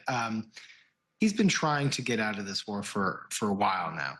There was a periodic agreement around 10 principles. I don't know if you recall, this was 3 or 4 iterations of a ceasefire ago. And those 10 principles turned out to be highly favorable to the Iranians. When it became public, he backtracked from that. But even then, it was very clear he wants an off-ramp that at least allows him to say he achieved some objectives. Now, what those objectives are is sort of what matters here, right? Is he trying to stop their nuclear program for a extended period of time? Is he trying to limit their capabilities to be disruptive in the region? Is he trying to just reopen the Strait of Hormuz? It's very unclear what the actual objectives are right now for Trump, not just the administration, but for Trump specifically, which would be satisfactory for an off-ramp. And frankly, there's also contemporaneous reporting that he's just kind of bored with it, right? I mean, the Wall Street Journal had this piece saying that he's distracted, he's got other things on his mind, he's obsessed with the ballroom, as we all know. And so finding that off-ramp is critical here. And what I thought was interesting about the statement, and which probably will prevent the off-ramp from happening quickly, is that we're keeping this blockade on. By keeping the blockade on, the Iranians are not going to get to the table. They've said so themselves. And so it now becomes another game of who blinks first, right? Will Trump take off the blockade as a condition for these conversations in Islamabad to go forward? Or will the Iranians say enough, they'll cry uncle because of the economic hardships that are being endured because of the blockade? So we're in this, as General McCaffrey said, potentially for a couple more weeks, if more. Well, then, General, how do we go from stalemate to conclusion? What does that look like? He's got to talk. We need a diplomatic solution. If you want to get the Iranian nuclear program under control, we have to have IAEA inspectors on the ground with robust protocols to investigate any nuclear activity. Personally, I think the Iranians will never give up their nuclear program. So the question is, can we delay it a decade, let's say, with the hope that eventually there'll be a less dangerous government in power? But I see no military option to go in and seize the Iranian program. I also don't see a real military option to opening the Strait of Hormuz. He can lift the blockade. The Iranians probably will respond and try and institute, though, their own controls, $2 million tolls, what have you. The U.S. Navy cannot be beaten in a battle in the Persian Gulf, but they also can't get slow-moving oil tankers through those straits if the Iranians interdict them. So President Trump's stuck. He's got to get to the diplomatic negotiations and stop the war. Can I just add something here on that? Yes, please. Yeah. Because what General McCaffrey described here is the other big impediment. The diplomatic solution that was outlined in the abstract by General McCaffrey was the JCPOA, the Iran nuclear deal put together by Obama during his term. It was sanctions relief in exchange for nuclear inspections and some caps on the program that would delay the program for 10 to 15 years. And the real problem here is that Trump blew it up. And he criticized it, and he said that the sanctions relief and the money that was given to the Iranians in exchange for those inspections was a miserable deal that just simply enriched the Iranian regime. Trump now is in a position where he's got to basically take that deal, and probably a worse deal, frankly. And he can't do it because he blew it up in the first place, and it would be an embarrassment to him if he did it now. And so he can probably get a diplomatic solution if he wanted to, but it would require him swallowing a bit of pride and admitting he was wrong. And we know that he's just not capable of doing that. Jeff, talk to us about what the president was like last night, right? You have been covering the president for years and years. When I spoke to him a few weeks ago, he didn't sound defeated or angry. He was adamant to get his arguments out, even though many of which, the way he framed the war, at least to me, weren't even true. So talk to us about what he was like last night, because when I heard him on CNBC this morning, brushing off increased oil prices, calling them peanuts, I mean, that's just a nonsense narrative, but that's the narrative he's on. What was he like when you talked to him? We spoke earlier in the day yesterday, and I would say the conversation started off with his repeating things that we have heard in terms of his goals for the war. He said again that he didn't want to see Iran get a nuclear weapon in any way, shape, or form. What was interesting to me was when I asked him about whether he thought Iran had leverage because of the Strait of Hormuz. That question really got under his skin, and he started yelling at me and doing what he does when he's upset about a question. And I've obviously experienced that multiple times before, but it was instructive to me that that got under his skin, because it's a pretty obvious question, and there's also a pretty obvious answer, which is that clearly Iran does have leverage and has used it in a way that it didn't before this war. And that's just not a topic that he wanted to address, and he repeated multiple times that he had all the leverage. Well, that again is not playing out today in the fact that the Iran has used its own leverage now to get this extension, and you rightly said in your introduction, we don't know how they're responding to that extension, but all of these different elements that are playing out are not going the way that the president has wanted to portray and has sought to portray. And increased gas prices are not peanuts. But I want to stay just talking about money before we go, General, because this administration is withholding right? They are not sharing the costs of this war, but now they want the biggest year-over-year increase in defense spending since World War II, a $441 billion increase, and that does not include the cost of war. The White House says that request is going to be separate. How does President Trump expect to sell this both to the Hill and to Americans? Because in your first answer, you said one of the president's biggest challenges is he does not have support for this war with the American people. Right, and that includes Congress. You know, Article 1 of the Constitution says the most powerful aspect of congressional control is over the appropriations process. I don't think that's going to go through. I do think the war, in the short run, $1 billion a day out of a $1 trillion defense budget isn't going to bankrupt the United States. The bigger problem is we're expending these exquisite munitions, particularly Army Patriot THAAD and U.S. Navy SM missiles at an astronomical rate. We're going to lose our ability to deter China, the great pivot to the Pacific, which has not happened if we continue this kind of an intense combat in the Persian Gulf. So I think the president's really in a trap here. He has no congressional support for that massive increase in appropriations to include from his own party.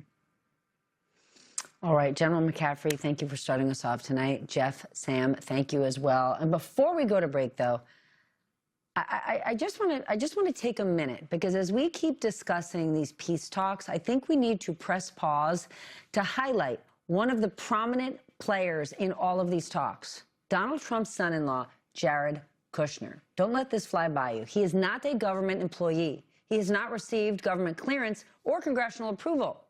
The president has appointed him a special envoy for peace. So is he doing this as a patriotic favor to our great nation? Before you answer that question, there's something I think you should know about what could be a glaring conflict of interest. There are many reports that at the same time Kushner is trying to secure a peace deal in the Middle East, is also trying to raise billions of dollars for his own investment firm, Affinity Partners. According to a regulatory filing seen by Bloomberg, as of 2026, the firm has raised over $6 billion.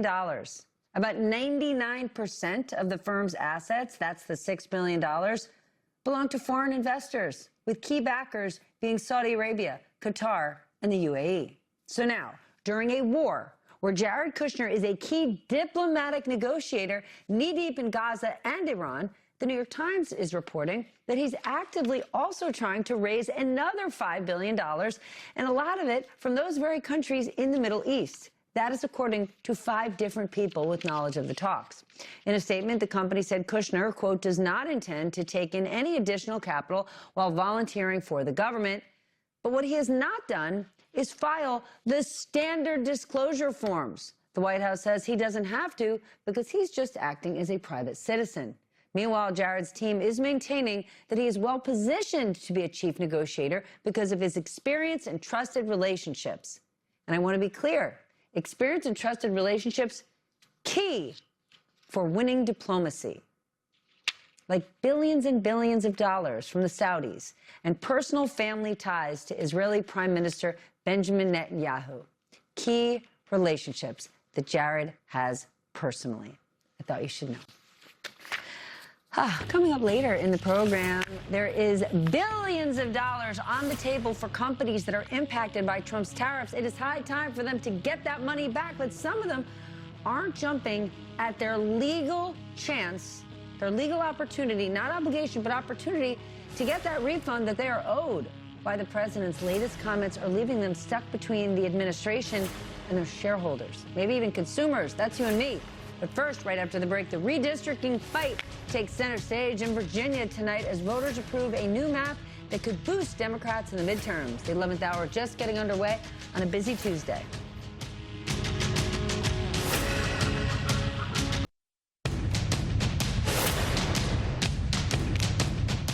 Here is what every Politico in Virginia is talking about, the latest happening down there, where voters narrowly approved a ballot measure to redraw the congressional map to favor Democrats, giving the party the chance to net as many as 4 U.S. House seats come the midterms. This is the 7th state to take up mid-cycle redistricting since Republicans were urged it by Donald Trump. He started the trend last year down in the state of Texas, and tonight's vote is a big step in the Democrats' effort to win control of the House. Joining me now, a man who certainly knows how voting works, Larry Sabato, director at the Center for Politics, UVA professor and presidential historian. Professor, I'm so glad you are with us tonight in your home state of Virginia. What is your main takeaway? Well, the main takeaway is, in all probability, Virginia will have 4 fewer Republican congressmen as of next year. That's not to say it's absolutely certain. Voters weigh in, and sometimes they don't do what the map makers told them to do. But in looking at the new districts, and they've already been approved, obviously, by the legislature and signed by the governor, it's going to be tough for 4 incumbent Republican congressmen to win. There is 1 Republican congressman who was saved because most of the Republican voters were stuffed into that district.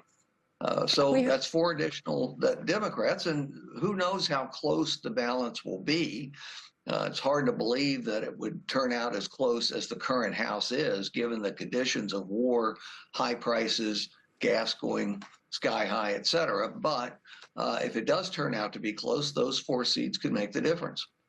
We heard from a few voters after they cast their ballots, and I want to share with you what they said. I voted no, and I look at the history of voting in Virginia, and it's been fairly balanced, and I like that. I like the competition between the 2 parties. I'm just opposed to gerrymandering because I do think it is the voters that should make the decisions, and I don't think the politicians should try to engineer an outcome. I am a Democrat under engineered Republican control. I voted yes, as many people have said, to level the playing field. It was not started by us. Are you surprised by these answers? No, they've obviously been listening to the debate and watching the TV ads. We had more TV ads for this one referendum than I think we've ever had for candidates in any candidate election. Look, there were actually a fair number of Democrats who were very troubled about this. Most of them voted yes because they wanted to send a message to Donald Trump and the Republican Party. Trump started this. It's really about Donald Trump.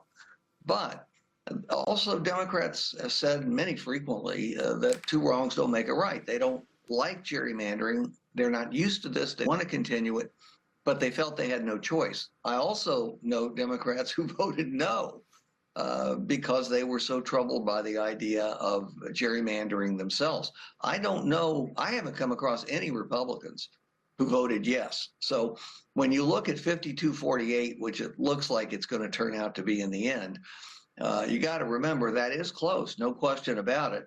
But some Democrats voted no, and almost no Republicans, as far as I can see, voted yes. So it isn't that massive a collapse from, say, Abigail Spanberger's 15-point victory last November. Well, many Republicans are going to be angry about this outcome, but they control Congress. If Republicans do not like this partisan gerrymandering, can't they just stop it? They can ban it. Yes, I suppose that's technically true. They could find some way to do it. An interstate compact would also do it, Stephanie.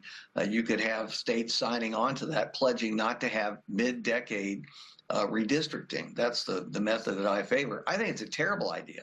I think having it once a decade is too much because there's so much fighting and polarization that comes out of it. But we're stuck with this. And again, what are you going to do? Are you going to unilaterally disarm when the other party is adding seats using this method, which is what the Republicans did via Trump in Missouri, in Texas, in North Carolina, maybe coming up in Florida?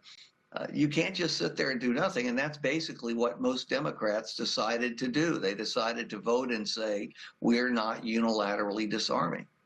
Well, let's hang on to that via Trump, because what does this mean to him? All of this started upon his urging down in Texas, despite a lot of Republicans saying they didn't know if this was a good idea. But what does this mean for Donald Trump tonight and going forward?